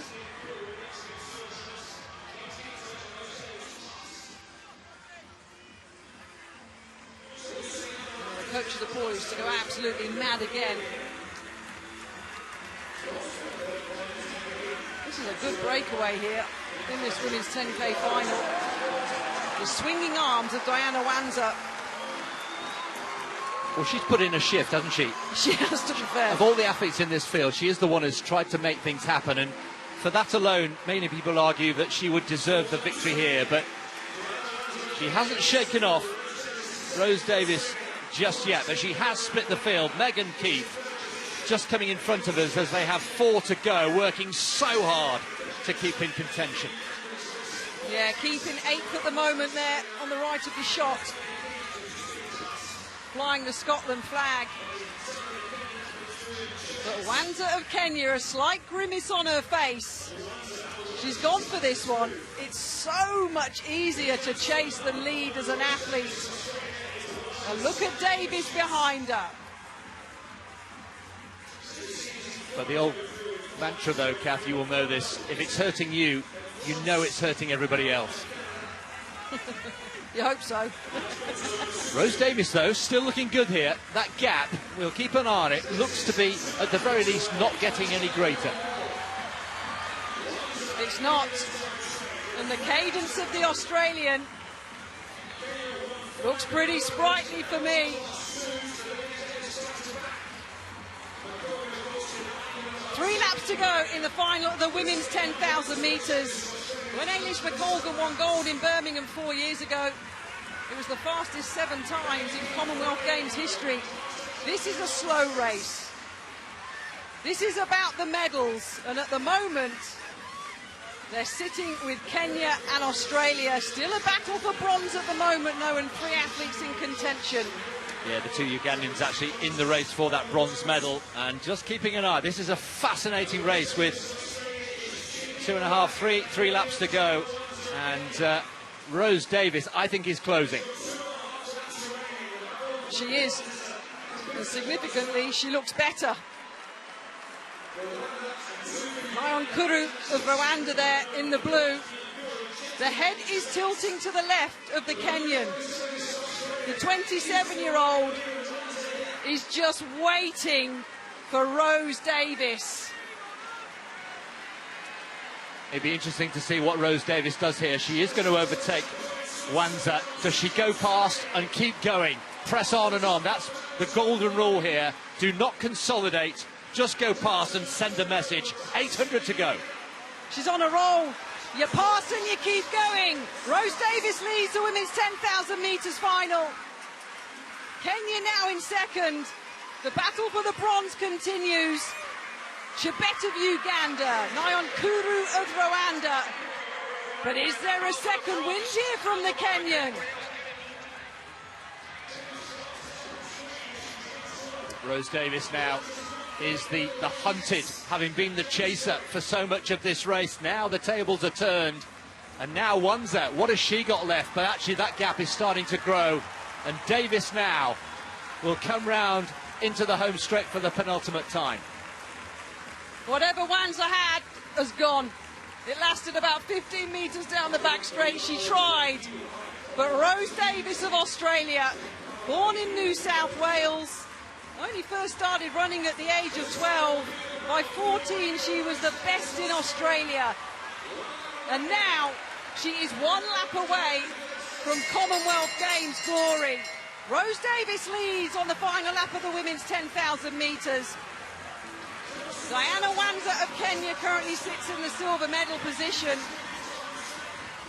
Nyankuru of Rwanda is in third, but hasn't yet lost Chebet of Uganda.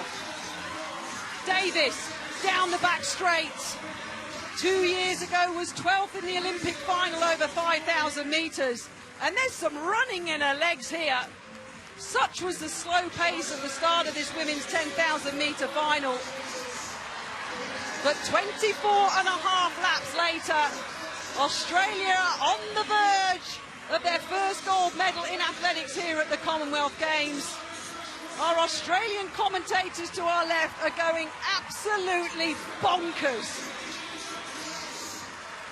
Those that are able are on their feet here in Glasgow. Rose Davis of Australia wins the Commonwealth Women's 10,000 metre title. Gold for Australia on the track. Silver will go to Diana Wanza of Kenya. And look at the battle for bronze. Right to the line. Florence Nyankuru of Rwanda picks up a bronze medal for her nation. And Megan Keith getting just a louder roar as the winner here.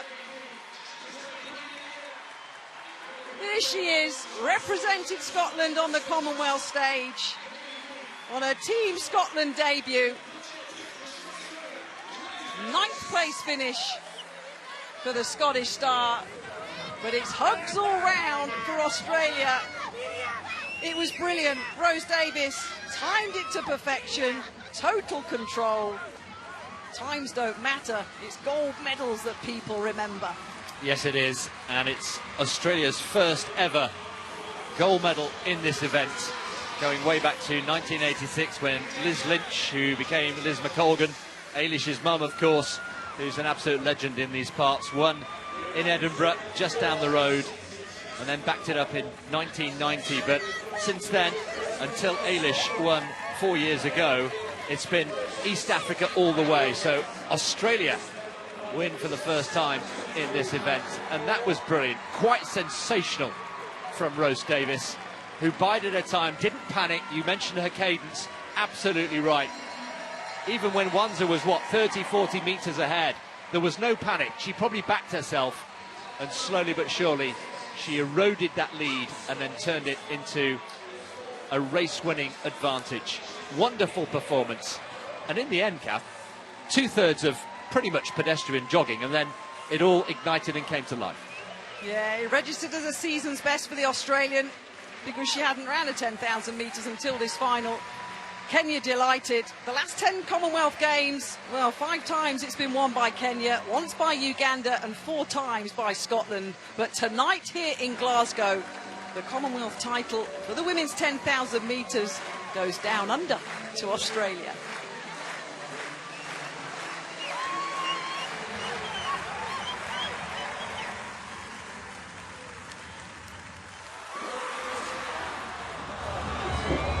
Wasn't that a fabulous race for the Aussie there, Rose Davis? She came straight over near us, Ailey, and was congratulated by a member of her team. So ecstatic by that achievement. Of course, the record holder in terms of Australia in the 5 and the 10K, and gets her first major global title here at the Commonwealth Games. Oh, amazing. I mean, just look at that moment when she crossed the line. Look how much that means to her.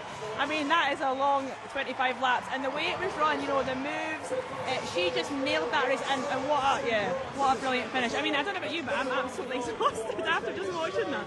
She ran a really smart race because we saw the Africans at about 10 laps to go started to make their move, didn't they? Started to wind things up.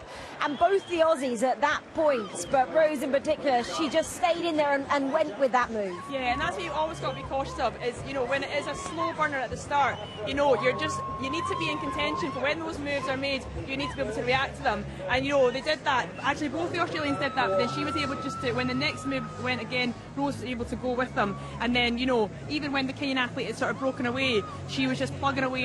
And when you feel an athlete coming back to you, that just gives you that energy to spur on, and then she was able to just kind of gap that on that last lap, and then she could enjoy that last 50, knowing she was clear to win it.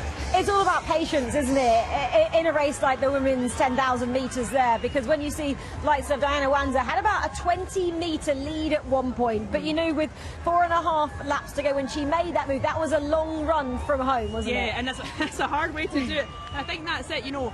When athletes will make that break, you've got to have the faith that actually, yeah, I'm gonna pull them back in, I'm gonna rein them back in, because I think that move's gone too early, and I think I can make that move. So yeah, tactically brilliant and just times it perfectly. Yeah, absolutely. Well, the gold medal goes to Rose Davis. Megan Keith, a little bit disappointed, I'm sure. She wanted so much more, especially at her home games. Yeah, I think so. I think probably Megan just got caught on that first movement. I think she had to kind of work hard to then stay with the pack. And then when you're at the back of that pack, working hard to stay with them, when the breaks happen, then it's harder to make another surge, because, you know, you're working hard to stay with them, and then you're having to try and kick again when they kick. So, but I mean, Megan should be so proud. This is her debut, you know, and she, you know, the support that's here for tonight, yeah, she should be really proud of what she's done here tonight. Yeah, 9th in the end for Megan. I'm sure she'll have gone straight to the front row. I think she's actually, if you can see behind us now, with her family. We mentioned, didn't we, her 100-year-old grandfather, Murray Kirkwood. He will be the man that Megan is currently embraced with. He's a massive rugby fan. He comes here to support Glasgow Warriors, and he was a little bit disappointed when they actually uprooted the turf and laid down the new Mondo track that we have here, because he's such a big Glasgow Warriors fan. But I'm sure he'll put that aside to watch his granddaughter out of Commonwealth Games on home soil. Of course, and that's it. And again, what a reception Megan got as well, and hopefully, you know, she can take that and, you know, just enjoy that moment, enjoy being with her family. And yeah, just again, I think she'll be very proud of her performance tonight. Absolutely, representing your home nation on the biggest stage. Well, let's hear from Megan Keith after that one. She's with Jenny. Megan, that was a long, tough old race out there. How would you sum it up? 9th overall. Yeah, it was a bit of a roller coaster. I'm obviously pretty disappointed. I hoped I'd put on a better show for my amazing crowd, who I felt like spurred me through every one of those 25 laps, which is an endurance test in itself. And yeah, I'd have loved a different outcome, but I used what I had today, and that was all I could do, unfortunately. How much did you relish the opportunity, though? This is your first Commonwealth Games, especially a home Commonwealth Games as well. Yeah, no, I'm not taking it for granted. I think there was a very real possibility never get to a Commonwealth Games, let alone one in front of a home crowd. So yeah, I definitely took a moment before coming out just to appreciate that today. And I believe your grandpa, who is 100 years old, is here. Big Glasgow Warriors fan, and he's terribly upset that they've had to separate it for the athletics. Where is he, and have you seen him? I haven't, unfortunately. He's somewhere up in the home straight stand, so I'd love to go and find him. But I think he wouldn't like you using such extreme terms as terribly upset, but he's definitely previously known to be a lot of rugby fan and athletics, but I hope he enjoyed that out there today. I'm sure he's very proud of you. Thank you, I hope so. Thanks very much for your time. Absolutely, we're all very proud of Megan Keith there. A smile on her face at the end. You know, it's an endurance test. It's a battle, like she said out there. It is, and it's tough going, and she will be hard on herself as well, you know, because she'll have wanted more coming here, you know, and wanting to, like she said, put on a show for the home crowd. But I think when she reflects on that, you know, she gave absolutely everything, and that's all you can ask for. You know, if you leave that all out on the track, which is what she did, then it's all you can do. But yeah, I think hopefully when she reflects on that, you know, she'll be proud of what she achieved. Okay, we can hear the English national anthem as well behind us, because the ceremony for the T38 women's 100 metres is underway.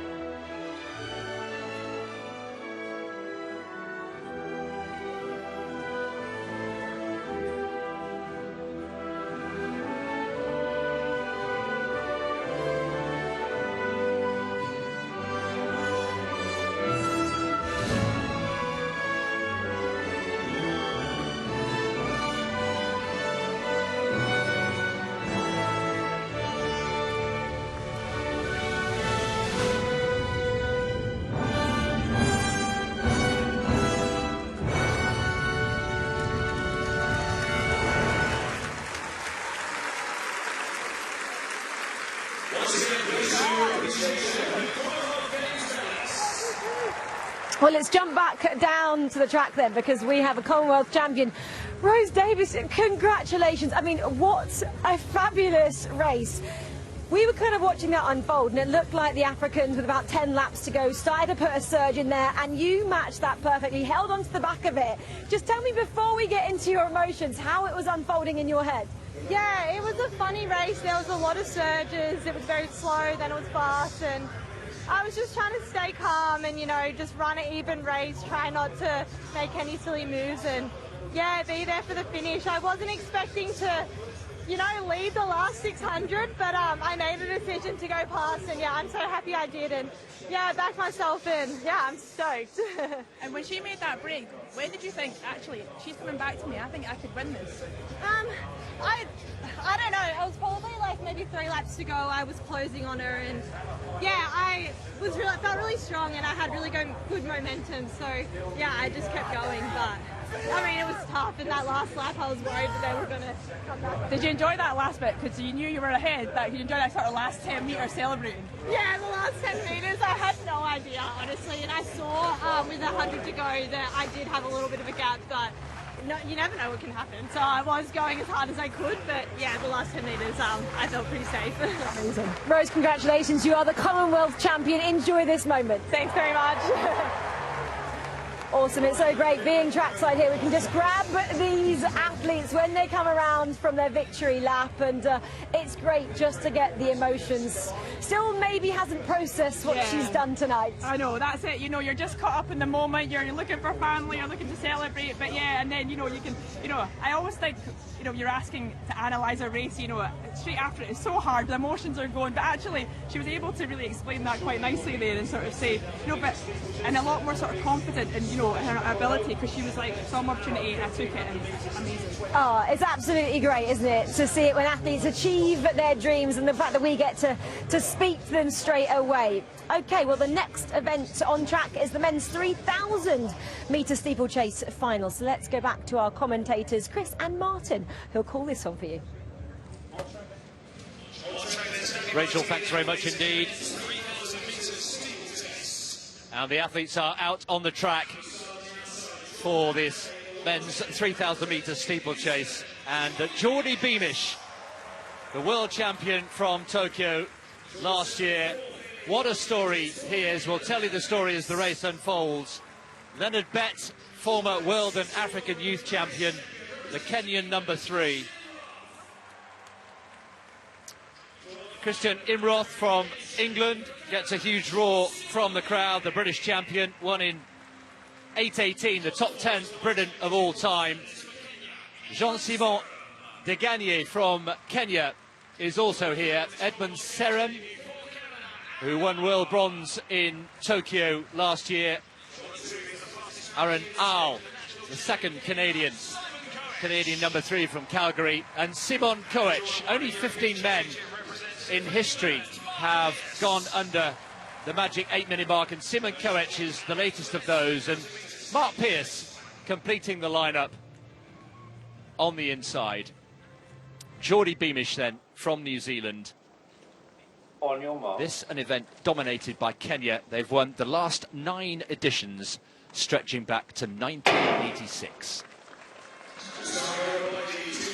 7.5 laps of the track, 4 barriers and a water jump per lap, so 5 barriers in total for those of you not so familiar with the steeplechase. It's all about flat speed, of course, technique and hurdling, and negotiating that water jump, coming out with wet shoes and somehow finding the stamina to keep going. So it tests you, particularly in the latter stages of the race. And Geordie Beamish, well, Martin Gillingham alongside me. What a story that was in Tokyo last year, Martin, when in the heats he got tripped up, he fell, he got a spike in the side of his face, managed to pick himself up, qualify for the final, and then against all the odds won the title. Well, in normal circumstances, actually being able to beat the athletes from Kenya is a story in itself, but that was particularly remarkable. You talked about that long sequence of success that the Kenyans have enjoyed. Well, it's going all the way back, isn't it, to when these games were held in this part of the world. Graham Bell, the man from Essex, the Essex Beagle, who won this wearing a vest for Canada. And of course, if Geordie Beamish were to win this title, it would be the first New Zealand winner for 60 years, really, since the days of the great Peter Snell. Peter Welch having won that title in 1966.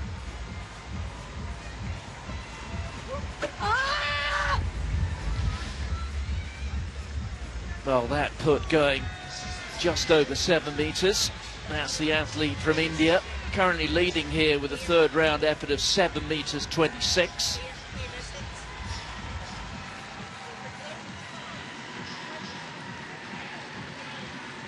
So Kanchagara Kopalo, a best of 7 metres 26. That put not being measured.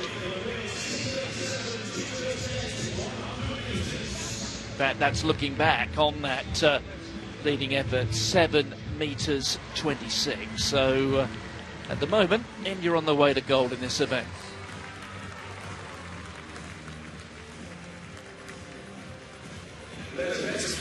So back to the men's steeplechase, and approaching the first kilometre, and Leonard Bett is leading them round. Geordie Beamish there in the black of New Zealand, just keeping himself out of trouble. Edmund Serem there also taking close to order, young brother of Amos, who's also a former world junior champion. 2:53 through the first kilometre. And for those of you who like your maths, again, we repeat, there are no pacemakers here. The time of this race doesn't matter, but I know some of you out there like to know the split times and the lap times. 8 minutes equates to 64 seconds a lap, 2:43 a kilometre, so no surprise they're going much more slowly than that, but no surprise either, Martin, that it's the two Kenyans who are setting the pace in these early stages. Yes, so many times over the years we've seen athletes from Kenya running very much in tandem or as a three.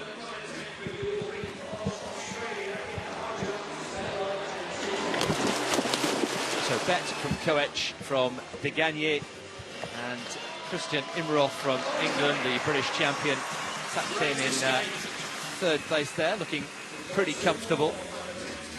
Geordie Beamish choosing, maybe wary of what happened in Tokyo last autumn, just keeping out of trouble there. But some of the Kenyans who've won this title over the years, John Kosgei, Stephen Chirono, before he switched his nationality, Ezekiel Kemboi, the great Consensus Kipruto, who could forget him winning with just one shoe in Zurich, I think it was, on the Diamond League a few years ago. An absolutely brilliant, irrepressible runner.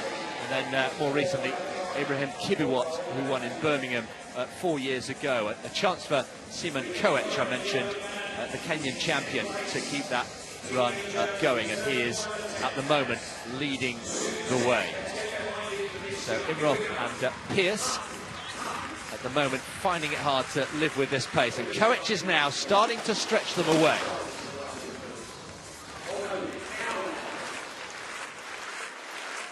Well, you can see, can't you, the Kenyans looking to place their mark in this event, kicking on relatively early. We're still pretty much midway through that second kilometre, and it's Kenya 1 and 2, and the others are simply just trying to tag on to the back and try and stay in the race. Stretching away, let's keep a close eye on Geordie Beamish there. Not difficult to recognise in the all-black strip of New Zealand. He will be well aware of what Koech and Bet are capable of doing, and Amos as well, and Serem I should say, not letting them get too far ahead. Koech just constantly, his eyes darting. You can see they're looking up at the big screen. You can see that his compatriot Bet is just behind him in his wing mirrors, and then Beamish at the moment down in 5th place.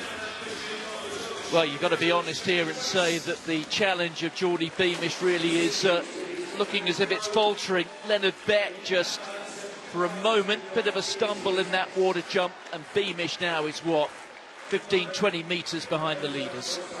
Yes, Serem. So Kenya 1, 2, 3. It is just the Canadian De Gagne who is working really hard to keep in touch with this Kenyan trio. And I agree, Martin, the gap as Beamish just moves in front of us. And as a former hurdler, Martin, although not over the steeplechase, just give us a little insight for people at home about some of the different techniques as they take their barriers, the 1 foot on, 1 foot off, versus perhaps just hurdling them completely. Well, it's back in the old days, really, when they used to put 1 foot on, 1 foot off on the barriers other than the water jump.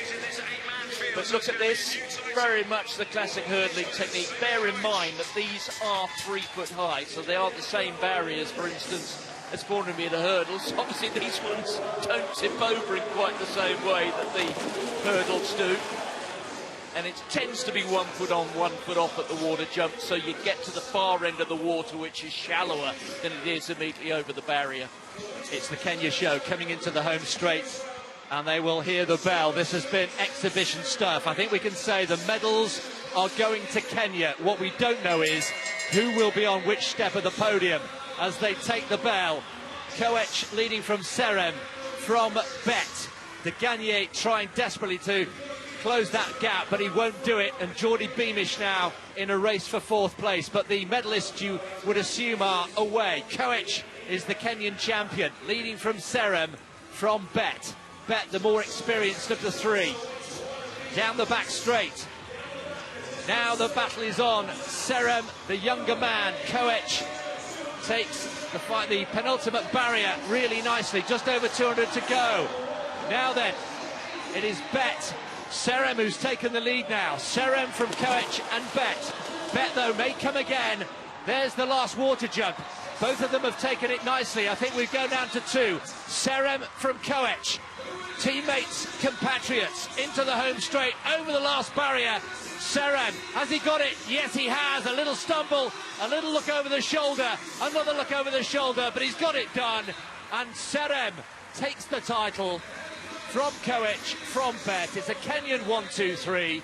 Geordie Beamish, in the end, comes through for 4th place, but Kenya retains its supremacy, its domination of this event, and it's now 10 wins in this event, in the Commonwealth, stretching way back to 1986.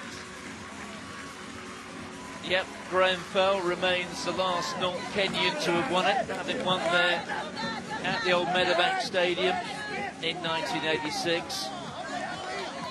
Julius Kariuki, the great Julius Kariuki it was, who started off that long period of Kenyan domination, but that has been underlined, underscored in grand fashion here. Gold, silver and bronze, and even the reigning world champion unable really to land any sort of punch on the Kenyan domination. All three of them a triumvirate, an outstanding performance on what at least is a dry night here in Glasgow.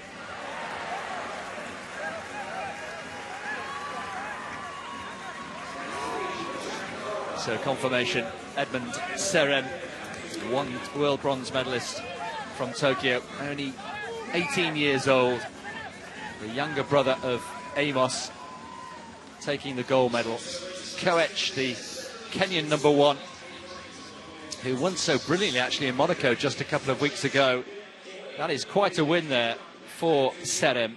And then Leonard Bett, who has been out with injury for the last couple of years on and off. And in the end, the world champion Geordie Beamish, well, you called it correctly, Martin, that gap in the second half of the race was just too much to overcome, and in the end he was, well, nearly 3 seconds behind the medalists, with De Gagné and Aal coming in 5th and 6th.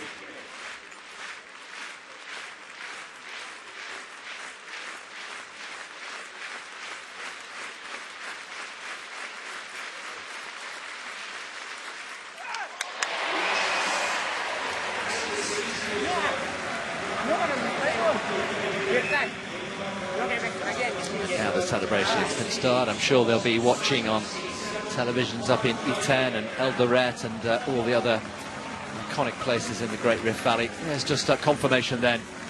In the end, it was pretty close, wasn't it? A real sprint finish between Serem and Koech, with Bett taking the bronze medal. Beamish in 4th place, the world champion, not able to add the Commonwealth crown to his CV. And then the two Kenyans, as we say, coming up in 5th and 6th. Yes, Geordie Beamish, 8:24.09.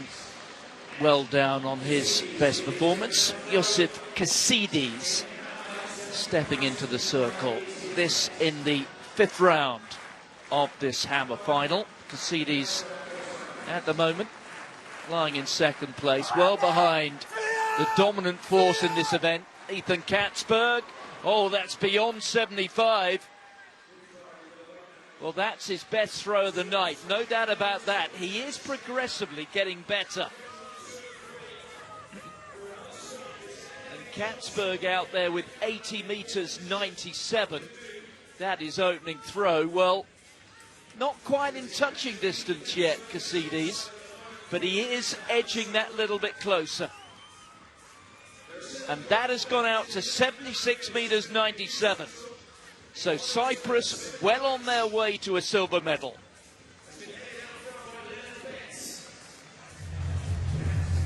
Well, the Kenyans have just passed us doing their lap of honour after that men's 3,000 metre steeplechase. Yeah, great celebrations for them, just going around and celebrating with the crowd, and rightly so, guys. Domination from the African nation. Yeah, what a night for them. I mean, yeah, 1, 2, 3, amazing done. You know, Chris, it's picked up a little bit. It's a little bit cooler now as well. But just quite a performance. All running together there, and now they all get to celebrate together as well. Exactly. Well, we've switched actually from the start finish line over there back over to the 1,500 metre start, because that is the next action on track. We're going to bring you the T20 men's 1,500 metre race, and it features not 1, not 2, but 3 Scottish athletes, Ailey, doesn't it? 3 Scots. They all train together. They've all got the same coach. So, yeah, they know each other very well, these guys. Yeah, Johnny, give us a little bit of an insight maybe into maybe the most well-known of the trio, Ben Sandilands first. Yes, Ben. So he's obviously one of the only 3 that's actually raced a little bit this season. He looks like he's in great form. He's actually run some pretty fast times. Owen Miller and Stephen Bryce are quite light on races. Owen Miller's only raced once, and I think Stephen's only raced twice. So I think Ben's looking like he's the stronger in-form athlete here. Obviously, he's the Paralympic champion from 2024. Owen Miller's obviously the Paralympic champion from 2020. So we do have amazing athletes in this field. It's going to be a good race. They're all teammates as well, aren't they? They all train at Fife Athletics Club, so they know each other's intricacies and strengths and weaknesses very well. Yeah, and it'll be interesting to see how this plays out in the race. You know, are they all going in there with a plan of knowing what they're going to do, or are they just going to go in there and just react to what's happening? I don't envy their coach, you know, in that position, having to work out, you know, how the tactics work for the 3 of them. But yeah, I think they know each other so well, they'll be able to bounce off each other and yeah, hopefully put in a real solid effort. Maybe, you know, it'd be great if we could, like the Kenyans, we get a 1, 2, 3 for the Scots. What a coaching setup in terms of Stephen Doig. He is the coach over at Fife Athletics. The fact that he's got back-to-back Paralympic champions from his squad. Yeah, it's not bad. And you're going to assume it's going to be a good night for him and that club. But look, I always don't know how that feels, you know, when you've got obviously the teammates racing against each other. It must be quite difficult in the build-up, you know. Do you do you have them training and racing against each other? Do you separate them? Or do you just say, look, boys, go and do it, let's see what you got? Yeah, it's a tough one, isn't it? Tonight, obviously, there's a title on the line.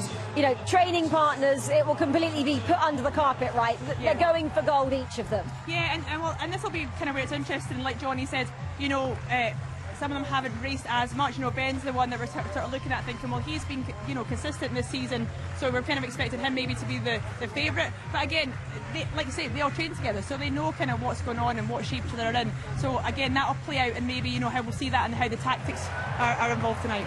Ben obviously coming off the win as well in terms of the London Diamond League. That must have given him a lot of confidence coming here, and just in terms of race fitness, and he's sharp, isn't he? Absolutely, and also competing in front of a big crowd and soaking up that energy and executing a great performance. And on cue, here they are behind, getting ready to go. Yeah, look, they're ready to go. They know what they need to do. Yeah, it's going to be a good fun race to watch. Ailey, just going through final preparations, just a few strides just to keep the body warm. Yeah, and I just caught Owen there, who has got the biggest smile on his face. So whatever happens, he looks like he's here to enjoy his night as well. So that's great to see. Yeah, of course, all the fans here, all the Scottish fans will come out and support this trio of Scots here. Johnny, before we go to the race, in terms of the T20 discipline, what does that mean? So this features people with kind of intellectual difficulties. So tactics, obviously, we see distance events for this class, and that's because obviously I think they have trouble taking in tactical information, taking in race plans. I guess the same in training, you know, so I think this is the thing that they look for. I think that's why also, to be honest with you, it can sometimes be a really fun race, you know, because we've had guys in the past who just absolutely go hammer and tong from the first lap, and they've got to try and hold on to that lactic sniper's going to hit them at some point. So look, it can be a genuinely entertaining race, but it's distance events is about who holds your tactics and who does the things at the right moments at the right times. It's T20, you never know what you're going to get. I'm trying to have a little bit of a listen as well, being a fly on the wall, just seeing what the volunteers and the race officials are saying to our athletes out here. I probably shouldn't be so nosy, because that's probably between the race officials and the athletes, Ailey.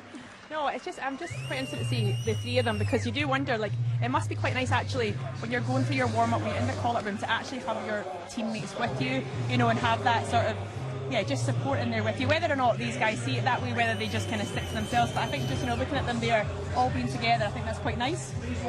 Absolutely. Well, game face will be on shortly.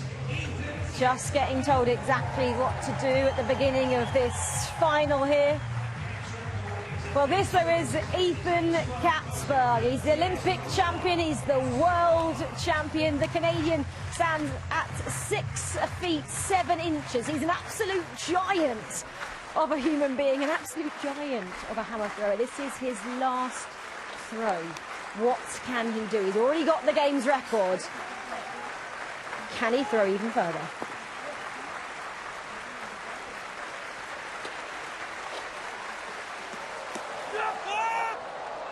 Looking to beat 80.97. How far is it?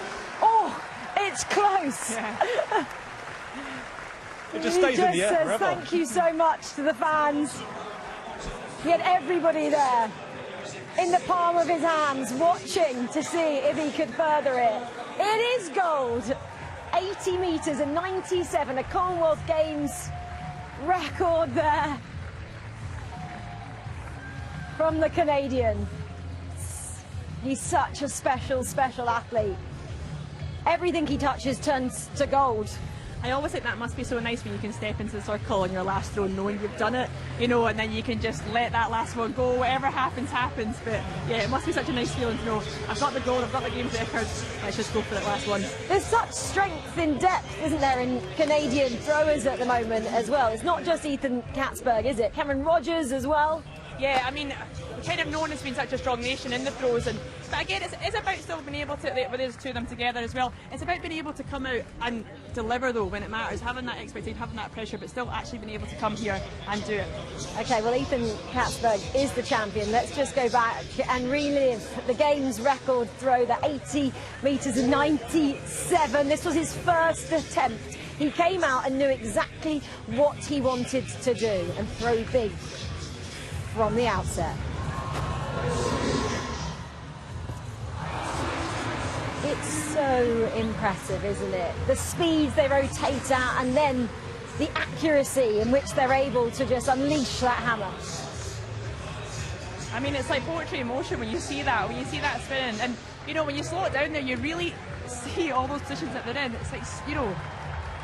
And I think just a wee word as well for the Scottish athlete Chris Bennett. Well, they're behind us now with the Canadian flags. No, just a wee word for Chris Bennett. So Chris Bennett was coming. This is going to be his last ever throw. You know, I think his best finish before this was 10th. I'm not sure exactly what the final standings were there. He was lying in 5th before, but we'll get them through. But yeah, just a word for Chris, because that's him now. Pulling the curtain now on his hammer career, and it's been a fabulous one, and you know, we love watching him. You know, representing. We'll have to try and get an interview with him as well. As and when we see them, obviously our 3 podium finishers have just gone off on their lap of honour around the track, just went past us. Round of applause as they go from everybody here at the Scotstoun Stadium. Well, we are still building up behind us for this men's T20 1500 metre final. It features those 3 Scottish athletes that we have been chatting about. We're about to get going in about 1 minute's time, so I believe we can go up to our commentators and enjoy this one.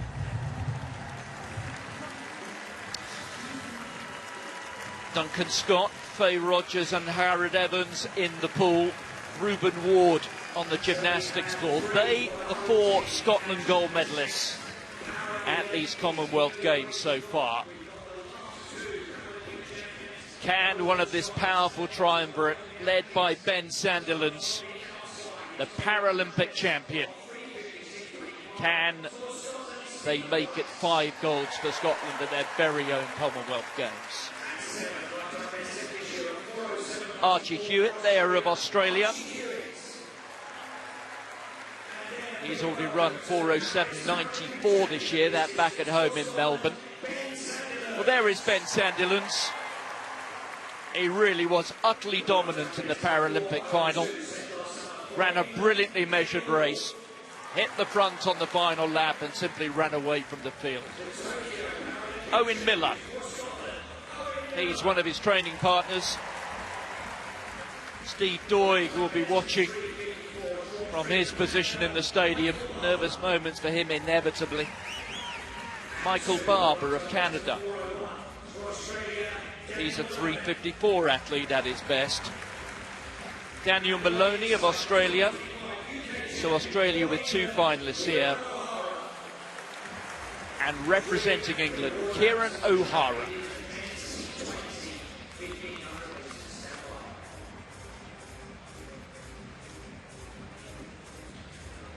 So 2 Englishmen, 2 Australians, a Canadian,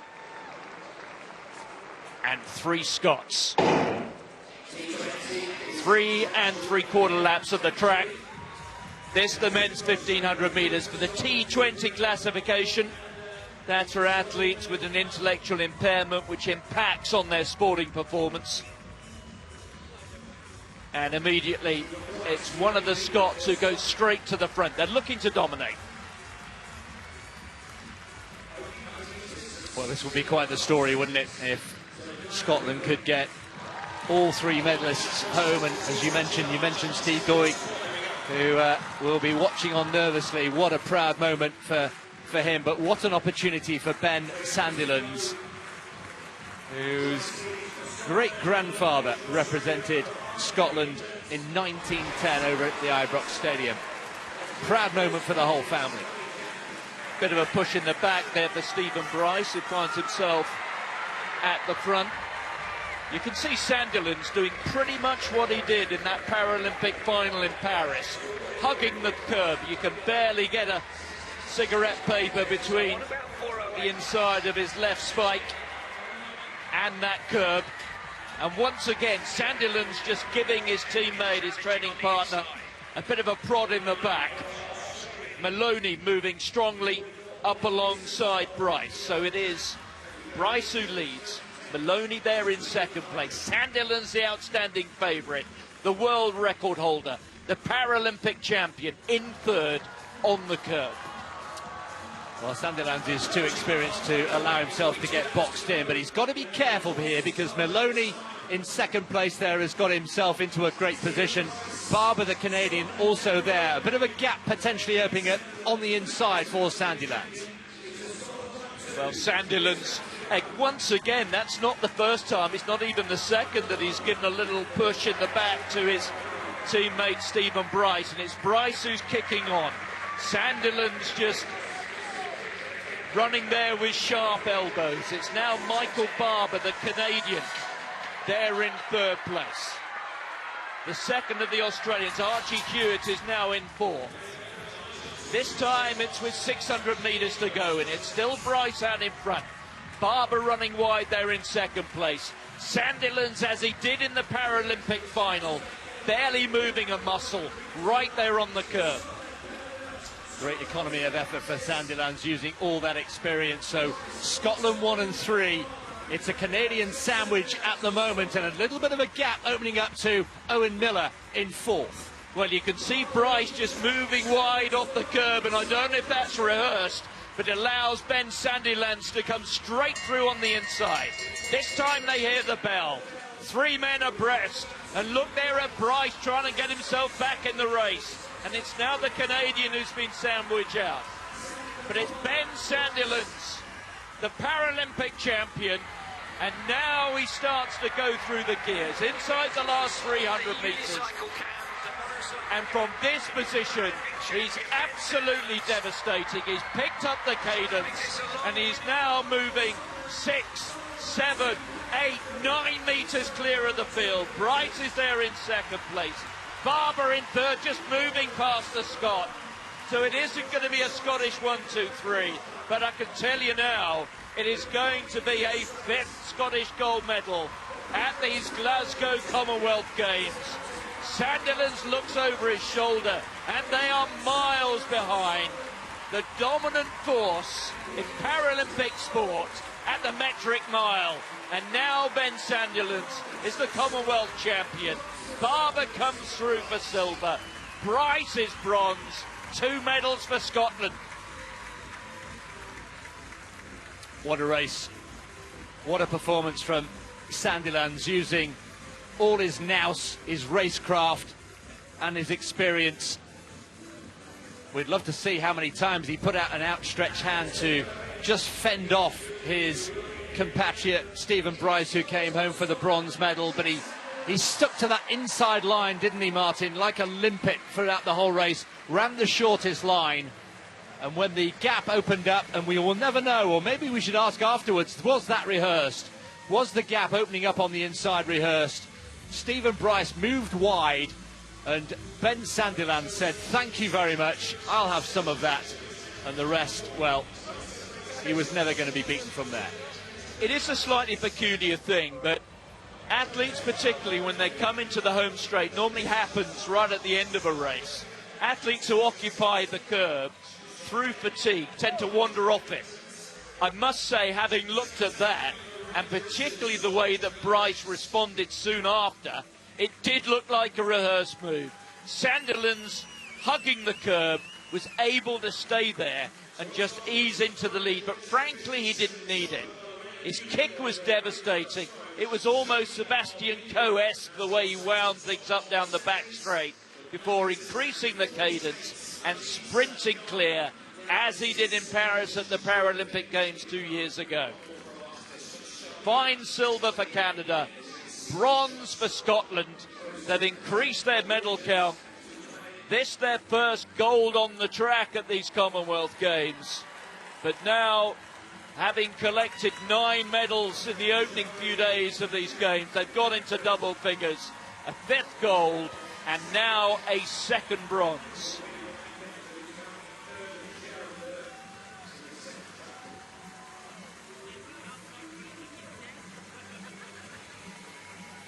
So there the final result. Ben Sandilands, the Paralympic champion, now the Commonwealth Games champion, and that has brought this Scotstoun Stadium alive. Really thrilling finish, and doing their well-deserved lap of honour. What a moment that is.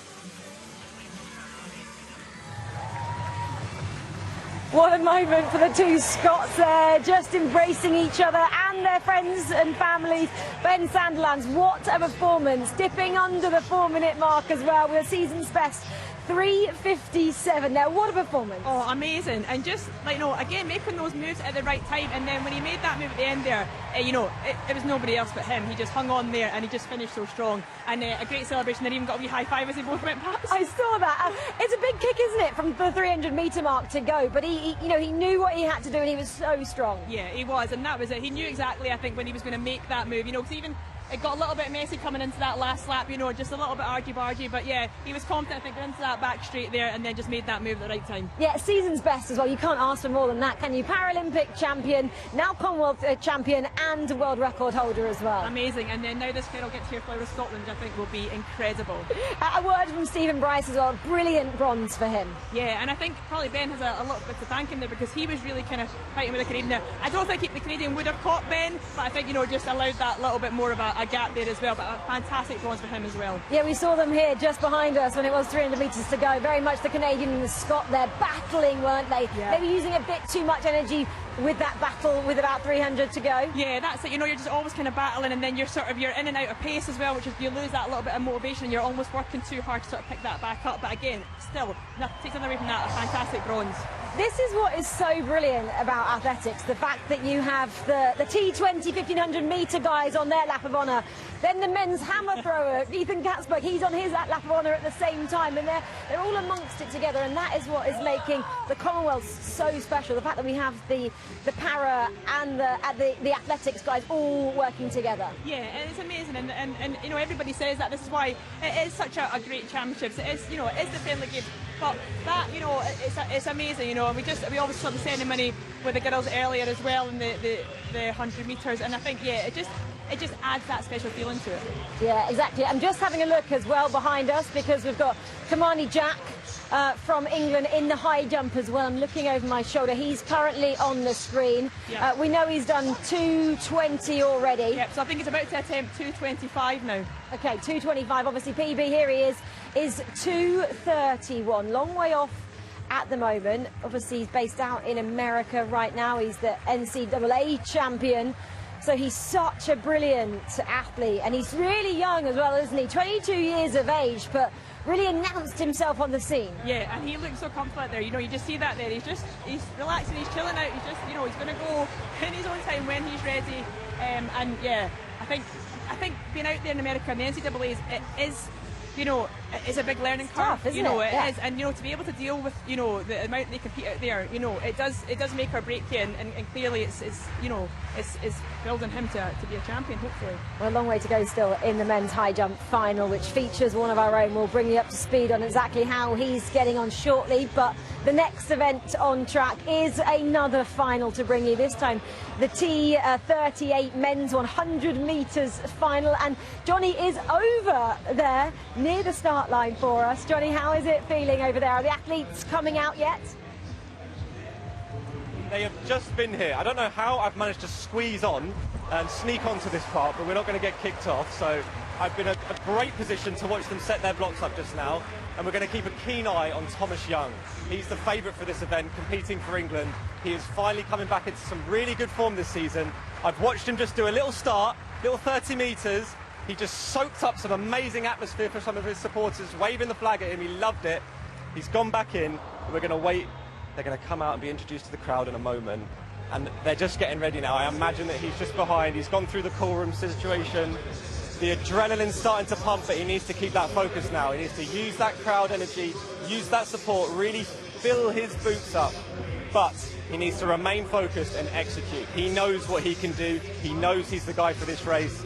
But these are the final moments now about concentration, focus, execution, and it's time for a championship performance. I've got full belief in him, and hopefully tonight can be an amazing night for Joe McDonald, where he can walk away with 2 golds for Team England. I mean, he's so experienced, isn't he, at this level? He's a 3-time European champion and the Paralympic champion as well. This shouldn't faze him, should it, moments like this? Not at all. No, not at all. I think, no, he's been here before. I think, and he knows, he loves being the favourite. You know, he comes and he soaks it up. He craves this energy, which I love.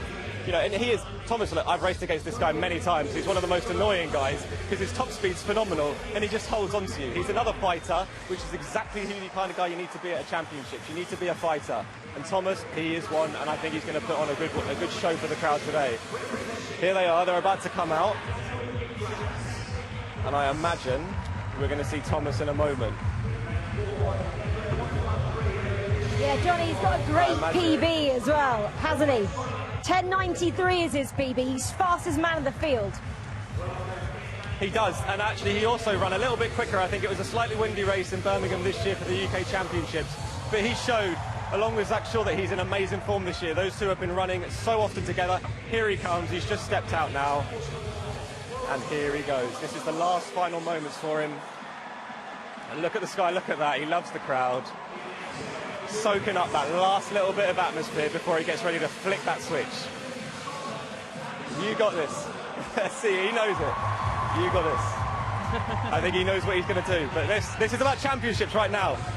There's so much going on. There's so many moments of distraction. And I think championship performance are the guys that can compartmentalise that. They can flick that switch instantaneously and go into immense focus.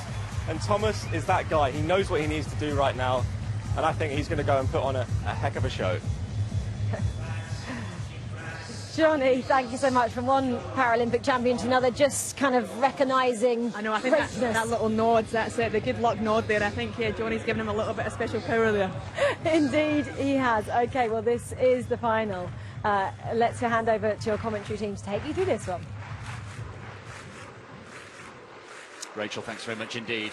So athletes out on the start line, the tension building. I thought there was a real swagger about Thomas Young, the way he came out. There he is in lane 5, as we heard, the fastest in the field, the only man sub 11. So Bat, Gingras from Canada, Muller, Thomas Young in lane 5, Thomas McGough from Australia in 6, Alex Thompson, Scotland, look out for him in lane 7, and Srinash Trivedi from India in lane 8. It's the men's 100 metres T38 final.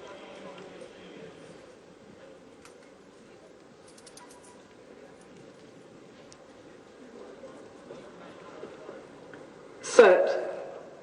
Away they go. Nice start there from Ulrich on the Australian, and Thomas Young is hunting him down. These two well clear. Thomas Young is going for it. Thomas Young is pulling away. Thomas Young's going to get there. Celebration started before he crossed the line.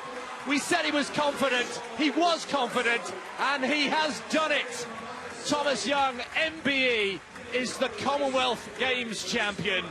11:11 the winning time. That doesn't matter, and now he can celebrate. All the nerves, all the tension. Johnny Peacock called it. He said he had a good feeling about it. We sensed he was feeling confident. He was playing to the crowd.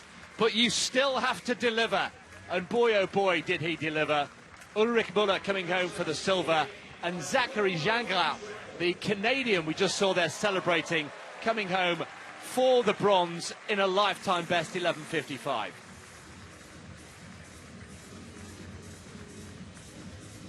A superb final. I expected nothing less. And Thomas Young absolutely smashed it. The men's 100 T38 champion.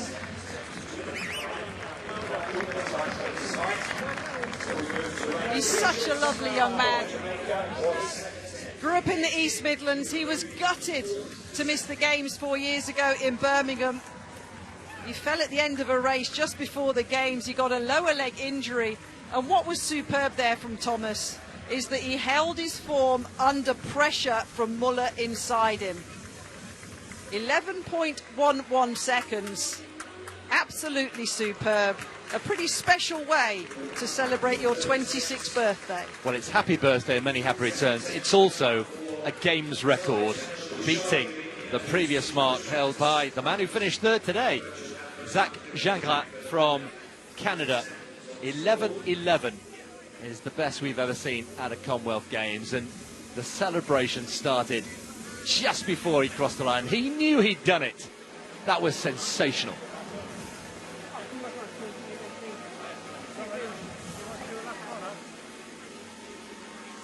confirmation then. 11-11, games record. Muller second place, just behind him, and then Jean Garat, the former games record holder, with a lifetime best of 11:55.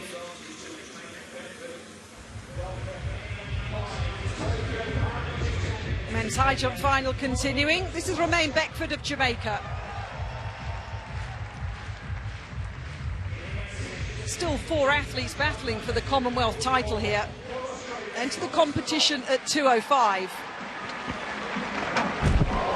And a little rattle of the bar means it stays on. Kamani Jack, the English athlete, who Rachel and Ailey were talking about when he was just limbering up and waiting patiently for his first attempt at this height of 2:25, was unsuccessful. But Beckford of Jamaica, that's a good clearance. Yeah, he gave it a rattle, but it stayed on, and that's all that matters. And over at 2 meters and 25, the first athlete to clear that height is in the gold medal position.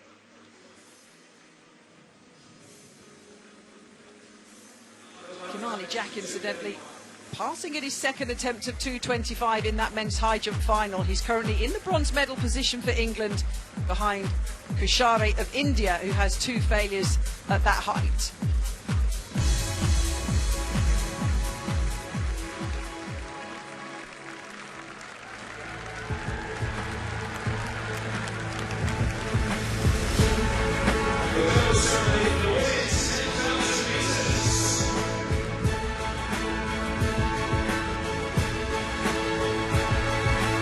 It's a wonderful scene here this evening, and before the men's high hurdle final, which is the last event of our first evening session here in Glasgow. Now, the medal ceremony for the women's 10,000 metres.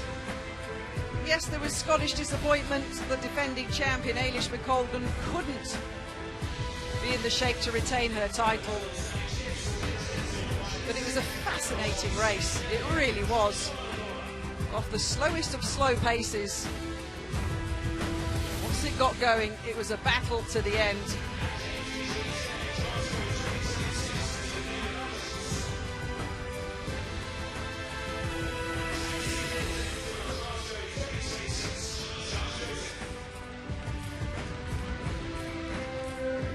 You see the medal podium just behind the 100-metre start here.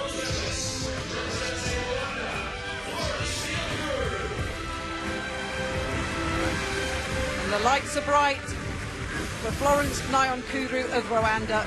A bronze medal in the women's 10,000 metres, 31:55.47. Athletes love getting medals, I promise you, but they also love receiving the mascot. And a little finny for all of our medalists here in Glasgow.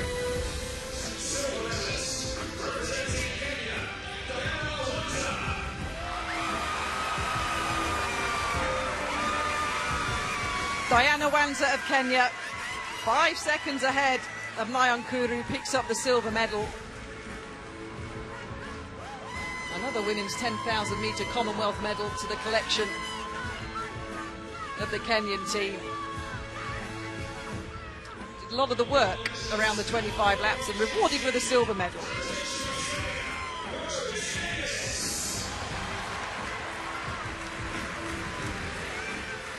Gold for Australia. Rose Davis, just inside 31 minutes 40. Picks up another gold medal for Australia here at these Commonwealth Games.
What a moment for Rose Davis, then our Commonwealth champion in the women's 10,000 metres. That smile says it all, doesn't it? Such a great achievement for the record holder in the 5 and 10,000 metres, finally getting her hands on her first individual global medal. Well, there we go. Jack then from England going at 2:25.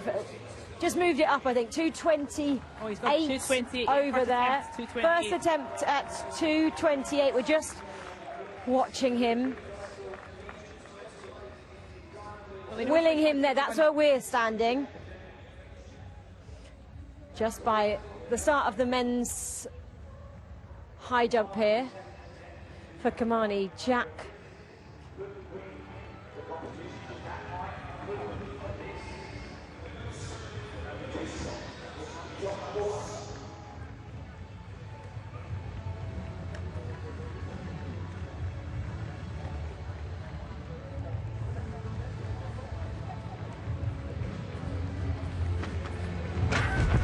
Let's see what he's up to. Just going through the last moments. It's always pretty tense, isn't this bit? Just kind of talking to himself. You can feel, because they're talking on the track and that, it's gone really quiet and all eyes are on him at the moment, you know. But he'll have his routine, he'll get that ready and he'll go through that. He's got to refocus and do the job that he knows he can do. Okay, very focused now. His coach as well, just filming this jump. He's just chatting to his coach. Okay, everybody's going to get involved now. Ailey, I don't think we should. If I was sitting up there, I'd be involved. I'd be willing him on here. First attempt, 2:28. Let's see what he can do. Here we go, just in between us.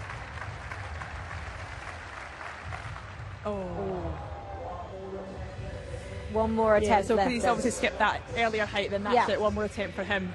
But he knows that's what he has to do if he wants to win the gold. So, you know, there's no point in the lower heights if it's not going to get you that gold medal, and that's what he's came here to get. Yeah, exactly. One more attempt then for Kamani Jack. 2:28 the height is set at. So you can see there, currently in third place there. Well, this is the best place to be, isn't it, down here? Okay, hurdles next on track. This is a big one. Obviously, we saw them in action earlier on today. It seems hours ago now, doesn't it, that we got to see the heats, the two heats. And this one features two English athletes in the final, doesn't it? It does, and obviously Sam was the fastest qualifier, but you know, this finals is a different ball game. You know, they're all going to be out here. It is much calmer than it was this morning, so I don't think they're going to have that sort of problem with the wind that they had earlier, where they may have to adjust a little bit. So, you know, and Sam is right in the middle, so it's got the Jamaicans on either side of, well, just I think he's got the Cypriot right next to him, and the Jamaican one down from there, but it's all about who holds their nerve the best here. I'm just going to cut you off there because we'll obviously see if we can get another English champion shortly in the hurdles. But for now, let's hear from an English champion in the form of Thomas Young. He's with Jenny. Thomas Young, Commonwealth champion. How does that sound after 4 years ago when you couldn't obviously get the opportunity to come and compete and show what you've got? It was a heartbreaking thing to have to deal with. I was in such good shape 4 years ago, and to miss those games, the home games, was gutting, and then to come back here to another home games, yeah, it's really bittersweet, but it all ended perfectly, frankly. Mate, and how does it feel to be Commonwealth champion, Tom? I can't believe it, of course. My last win was in Tokyo, so I kind of forgot my winning feeling. So to bounce back after losing in Paris, losing in Delhi, to come back here and claim a gold medal, it's really, really promising. You've had a really good season so far, haven't you? You've run some really fast times. Obviously slightly unlucky with some of the wins. Yeah. It would have been amazing if you could add some legal ones, but you've run so fast. Obviously today was never about the time. Today was just you being a racer, which you always are. How did that feel? Of course, yeah, today was all about winning. It was a really tough field. The Australians looking really promising, so they're going to be so good over the next couple of years. But yeah, as you said, today was all about winning, but having confidence in my time so far this season in training and in my races. And lastly, obviously, Commonwealth Games, how special is this event? And like you say, you nearly missed out on a home games. To get the opportunity to do a home Commonwealths again, how special is this championship? Oh, it's an absolutely massive games. Like, the crowd here is unbelievable. It's really busy here. People love the Commonwealth Games, you know, so to have another home game is unbelievable, and hopefully it can happen for many more years to come. Tom, you've done amazing. You're a Commonwealth champion along with your Paralympic champion, world champion, European champion, champion of everything. Massive congrats, man. Well Thanks done. so much, Johnny. Means a lot, man. Good job. Thank you. Good job, man. Cheers. And of course, it was Johnny, not Jenny, doing the interview. We've got two reporters out there for us tonight. But obviously, from one champion to another, it was fitting that Johnny got to go there and speak to Thomas, especially after that little bit of interaction they had just before he took to his block. It was a nice moment at the start and then obviously at the end, being able to celebrate together, because Johnny obviously knows what that feels like. But yeah, massive congratulations. That was a great race. Yeah, now he's won pretty much everything. He's got the Grand hasn't he? Slam, I think, really, basically, hasn't he now? Yeah. Is that what we call it? Okay, Kamani Jack. This is his final attempt here to keep in this men's high jump final, 2:28. I mean, these moments is when it's very stressful for the athlete, because he knows he can jump 2:31, Ailey. Yeah, and that's it. And it's about, like he's doing, getting the crowd behind you, getting yourself psyched up, you know, and try to give yourself as much. I mean, he'll have adrenaline anyway, but just try to get as much motivation and enthusiasm, because he'll be tired. Here he goes.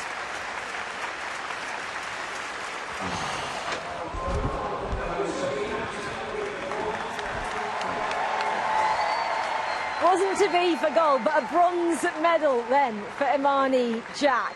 Great effort, and they're out here for so long, aren't they? They came out here just after 7 o'clock, and they're still going now as we're approaching almost 10 o'clock at night. Yeah, and for Kamani, I mean, he didn't come in so pretty late on as well, so there's a lot of sitting about, and it's trying to make sure that, you know, that warmth that you've done, you're still able to keep your body warm, you're still able to keep okay, because you don't want any, it is cold, you know, you don't want any little niggles, any stiffness, you know, you want to still be able to, when it's your time to perform, really be able to go and execute that. Will he be disappointed with the bronze? I think probably he will be, because I think we knew he wanted to come in and get gold, and we saw that by the fact that he missed that attempt. But, you know, he gave it his absolute best, and, you know, he's still on that podium, you know, and he's young. He has got there's going to be a lot of championships for him, and there's going to be a lot more podiums and medal opportunities coming his way. Yeah, absolutely. Well, one final event then on the track. It's gone very quiet, eerily quiet around here, as we just see a couple more jumpers behind us. But in terms of the final event on track, it is the men's 110-metre hurdles finals, and it features two of our own, two English athletes there, Ailey. Yeah, and I think, do you know what, I think both of them have got an opportunity to be on that podium. I said it before, obviously Sam was the fastest qualifier, but again, kind of means nothing now, because we reset and we go again in that final. But this, you know, I keep saying it, but this is all about executing that race. It's about not getting caught up with who's beside you and what's going on. It's about making sure that you execute those hurdles, try and be as clean as you can, you know, and then that's what it's going to come down to, is ever going to execute that race the best. In terms of conditions for the sprint hurdles, it is cool. It's not as windy as it was earlier. How will this affect the race? I think maybe not necessarily going to be as fast a time as we expect, because it is that bit cooler, but I definitely think these athletes will be happier going out without that sort of spiralling wind that we had this morning. I think they'll be able to know that they can go and execute the race the way they want to without having, you know, a massive headwind or a massive tailwind, which we saw this morning. Yeah, of course we've got the two English athletes as well, but the Jamaicans, they're always strong in this event, aren't they? They are, and that's it, you know, and they'll be what's come out here. They didn't look as great in the heats, but again, that could have been conditions. It could have just been the early session. You know, sometimes athletes are much better when they, you know, run in the evening, because most athletes are used to performing in the evening. So again, we'll kind of see what they come out and do as well. But it's anybody's, really. Yeah, Tadej Ajura, of course, goes in this one as well. It's got such an interesting backstory, hasn't he, Tadej Ajura? Obviously from Nigeria and from that Lagos royal family as well. I know, that's a little bit of royalty with this here. I actually think he might benefit. He's in one of the sort of outer lanes, and I actually think, you know, he might not get caught up in the middle lanes about what's going on here, and actually could run maybe a better race, just being a little bit out of the action in the middle. Yeah, exactly. All to play for in terms of this one. Two English athletes going in it. Watch, though, the Jamaican athletes in this final. The last final out on the track is the men's 110-metre hurdles. And like Ailey was saying, it is chilly out here now. The wind has dropped a bit. I'm looking at some of the flags. It's still swirling, but earlier on it was pretty windy down here. We saw kind of 3.9 miles per hour tailwind kind of pushing the athletes on. Yeah. It's definitely not at those kind of readings. I think it was just the variation, you know. we saw it in the 100-metre heats. You know, every race it was quite dramatically different. And I think when you're even coming out for these guys to do your practice run over the hurdles, you know, that wind could have changed, you know, by the time you come out and actually start the race. So I think, like I say, it is that little bit calmer, albeit it's cooler, but I think they'll be able to hopefully, you know, execute the races a bit better than we saw this morning. Okay, well, this is the conclusion then, isn't it, of the men's high jump. Romain Beckford from Jamaica here.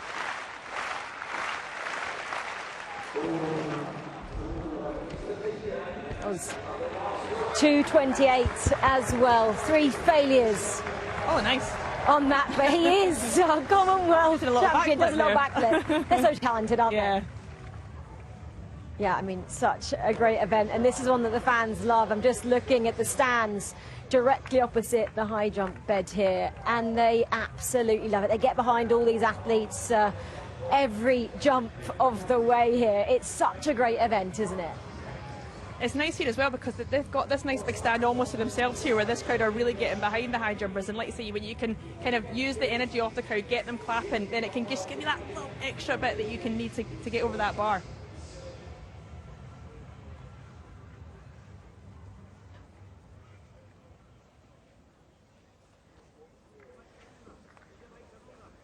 Guaranteed silver here. He's just shushing the crowd. He wants complete concentration.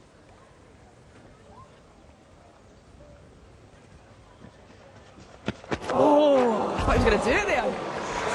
Oh, then he's happy. He's happy. He's happy. Silver medalist then, if he cleared that.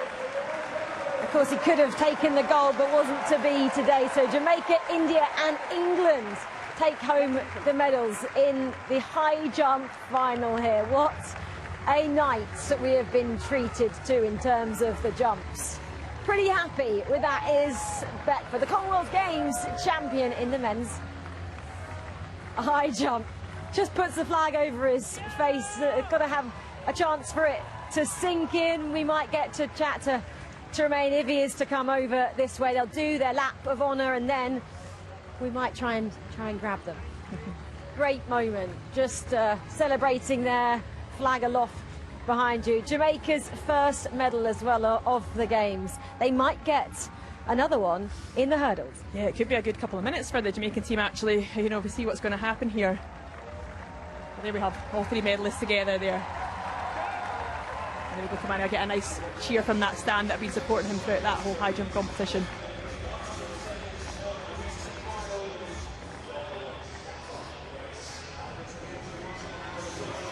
Of course, we're a little bit late now on the men's 110-metre hurdles final. It was set to go off at 1:45. On the clock now it reads 21:47 as we just see confirmation of these high jump results. Romain Beckford of Jamaica, 2:25. Missed all 3 attempts on 2:28.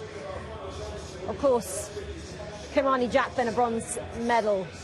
As we go down to the Isle of Man athlete as well. We saw him earlier, didn't we, in the long jump, and he now comes out as well and takes place in the high jump too. Yeah, no, it's been a busy day for him, but great to see.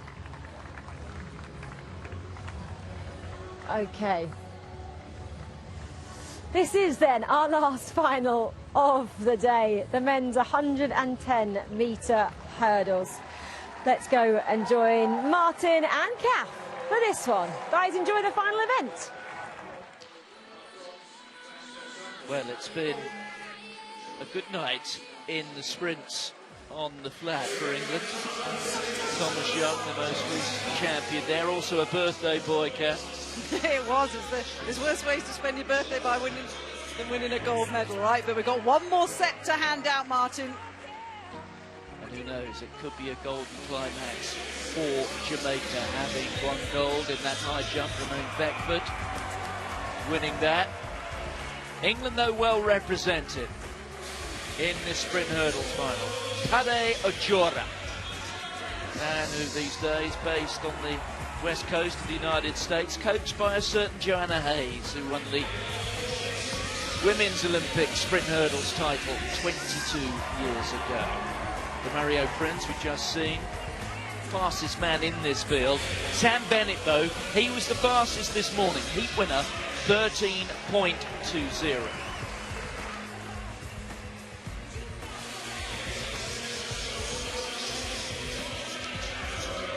Welcome to viewers on 360. This is the denouement of the first evening of competition in track and field. The men's 110-metre hurdles final coming up. Jerome Campbell, that was coming through. He was second in the Jamaican Championships. Here is Shirsa Tejas of India, man who was eliminated in the heats of the World Championships last year in Tokyo, but here he is a finalist. And Franco Leroux of South Africa, coached by Sean Bounds, who won this title 24 years ago in Manchester. Remember those Commonwealth Games in Manchester? One of the legacies. I'm sure Manchester City fans will remind us of that. That marvellous stadium, built originally for the Commonwealth Games. So these are the athletes lined up, 10 flights of hurdles, each 3'6" high in the old money. There is Milan Trajkovic, born in Serbia, but he's been representing Cyprus for a long time now. He, a heat winner. Sam Bennett. Fell out of the blocks a little this morning. Bennett, but came through very strongly in the second half of the race. But there's no doubt the Jamaicans promise to be a real handful here. On your mark. The last three winners of this title, all from that famous Caribbean island. Games record jointly held by Colin Jackson, 13.08, when he won the title in Victoria in 1994, equalled 4 years ago by the Jamaican Rashid Broadbell on his way to the title. Two Englishmen, two Jamaicans, a Sri Lankan, a Cypriot, an Indian, and a South African. Set. Prince, three from the right, gets away well, as does Trajkovic, and also you can see Campbell moving strongly. Trajkovic coming through, but look at Demario Prince. Bennett is strong in the second half of the race, but it's Prince who has it at the moment. Prince takes the title. Bennett comes through for second. Trajkovic the bronze.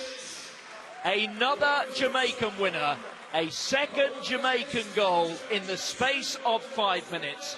But well done to Sam Bennett. This man came alive in the evening under the lights.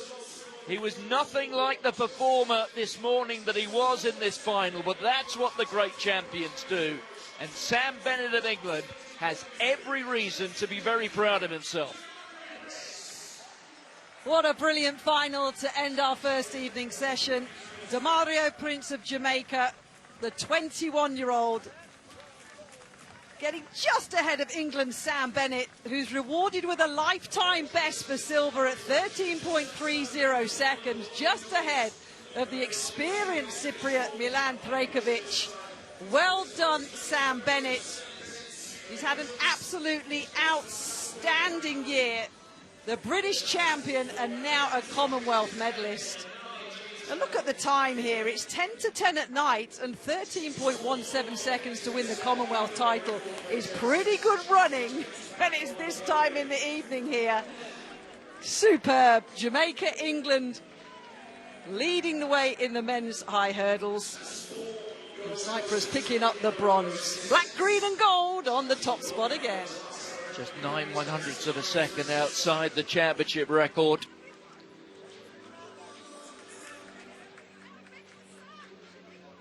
Well, there you get a sense of the speed that these men carry over these barriers. They're not small, and you stand up alongside them, believing they'll come well over your hip bone. The flexibility that it demands, the technique, it is just a modified form of sprinting. But the technique and obviously the mobility as well. The mobility these male high hurdlers have in the hip region is something quite remarkable, really. But Demario Prince, who narrowly missed out on a medal in the World Indoor Championships, that over 60 metres here, well, he was away very quickly, and at no point did he relinquish his lead. But a good run from Sam Bennett, as he was this morning, strong in the second half, beating Milan Trajkovic, who hung on there for bronze. Get a sense here, you can see, can't you, Kath, just how high those barriers are. They are. well over hip height, and it takes remarkable flexibility, which, dare I say, for the males, takes quite a lot of doing. Hours and hours, particularly in the winter, spent on mobility in that hip region. Fastest man in the world this year is a new world record of Jacoby Tharp from the USA at 12.75. But It's been quite a Mario year for Prince, the event, hasn't it? well, Quite a year. he arrived here as the 8th fastest man in the world, the Jamaican. And Sam Bennett there in your shot has pushed him to have to win the Commonwealth title here in Glasgow and picking up a silver medal. A super end to the first day here. And hopefully our final gold medalist of the night is catching up now with Jenny. Demario, huge congratulations. Commonwealth champion. Just what does that mean to you? Well, it means a lot. You know, I came into the race as a favourite. I didn't get the prelim that I wanted to, so I decided to clean it up and execute a better race. Did you feel the pressure then coming in as the favourite? Well, not really. You know, I just had a bad start in the prelim, you know, so I just decided to fix it and go after it. The race tonight, how well do you feel you ran that? Well, I think I got out better. You know, there's things I could have done better at the end of the race, but, you know, I take the win and I'm very thankful. How special is this one for you? You're a well-decorated athlete. Yeah, it's very special, you know. Still in college, you know, still racking up some medals, so I'm just going to keep going. Well, thanks very much. Congratulations. Enjoy it. Thank you.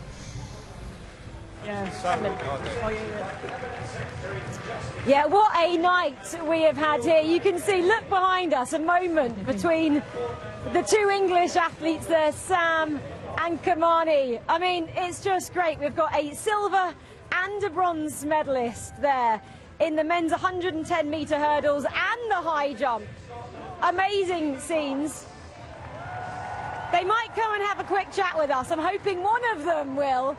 Obviously, they're just celebrating together, and it's so great, isn't it? Just chatting about their respective events. Sam, though, is going to go on obviously on a lap of honour and just say thank you to the fans. He's wondering, he's coming this way. We have to ask. Sam, we were trying to get you over. Please come in our coverage. Massive congratulations. Thank you very much. Silver today. Yeah. How was that one out there? Awful. Don't, come on. Honestly, I know it's a PB, but I almost hit the ground about 4 times. Hitting the first hurdle was never good, but honestly, I was never going to the ground. I had to finish it and just about beat 3rd place, so I'll take it. Obviously, you're going for gold tonight, but to come away at the Commonwealth Games with an individual medal, it must mean so much to you. Yeah, obviously, I came out here to win. I wanted to recreate my 2017 Commonwealth Youth Games. 2nd place isn't too bad. I'll take it for now. But yeah, clean race would have been lovely, but I'm happy. Just spoke to Kamani there as well, got the bronze medal. What was he saying to you? Honestly, I was asking him why it took us so long to come out onto the track, to be honest. But why? Why was it? Because we got to watch the amazing competition that was unfolding. But yeah, we were just sitting there for a minute, so we were talking about that. But obviously, he's an amazing young talent. So seeing him get his medal, really cool. How tricky is that as well, just to be kind of held a little bit longer? Because we were looking at it going, saying it's going to come out at Q2 at about 47, 48 when you came out in the end. Honestly, you kind of just have to wing it. Everybody was in there doing something different, and it was really fun, don't get me wrong. Some people had sat down on the floor. I was pretty much just walking around talking, as I always do, so just about figured it out. Well, congratulations, let you go, because we're going to listen to the Scottish anthem. Ailey can't wait for that one.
day moment for Ben Sandilands there, just hearing his national anthem in front of his home crowd. There we go, medal ceremony underway there. Well, we've just got one guest jumped out in the form of Sam, and then another one jumping in now. Romain, congratulations, Commonwealth champion tonight. How are you feeling after that one?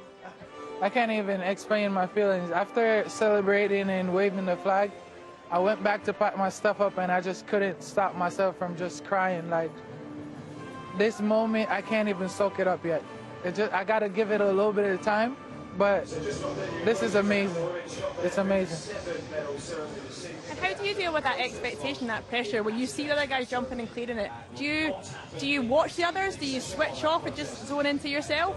Just a little bit, but I also try to stay focused on myself and on being clean. I made a miss, but I just try to go back into my zone and be like, hey, you got to make this bar first attempt. Because I know the competition has been a little bit drawn out and it's very cold. So I know that first attempt does count, and that's what I focus on. Yeah, and it is. That's when you're hanging about a lot out here and it is cold. How do you deal with that? Just keep moving? Man, I was just telling one of the officials just now, I packed my bag and it felt like I was going on a vacation. I packed a lot of clothes just to make sure I stay warm, and I just keep on moving. And I think, I don't know, God just turned out to work miracles on today. Well, you're prepared and it worked, so congratulations. Thank you. Finally, one question, that backflip, that was special. Was that always the plan? If you were to take the gold, you were going to do that backflip there? I think I've been doing it since college, and it's always like a sweet moment for me. So every time I'm ending a comp, I just try to show that this is me. I just try to be myself. So, you know, that's it right there. It's great to see a bit of your personality as well. Romain, congratulations, the Commonwealth champion in the high jump. Go and let this sink in and enjoy your moment. Thank you so much. Thank you guys.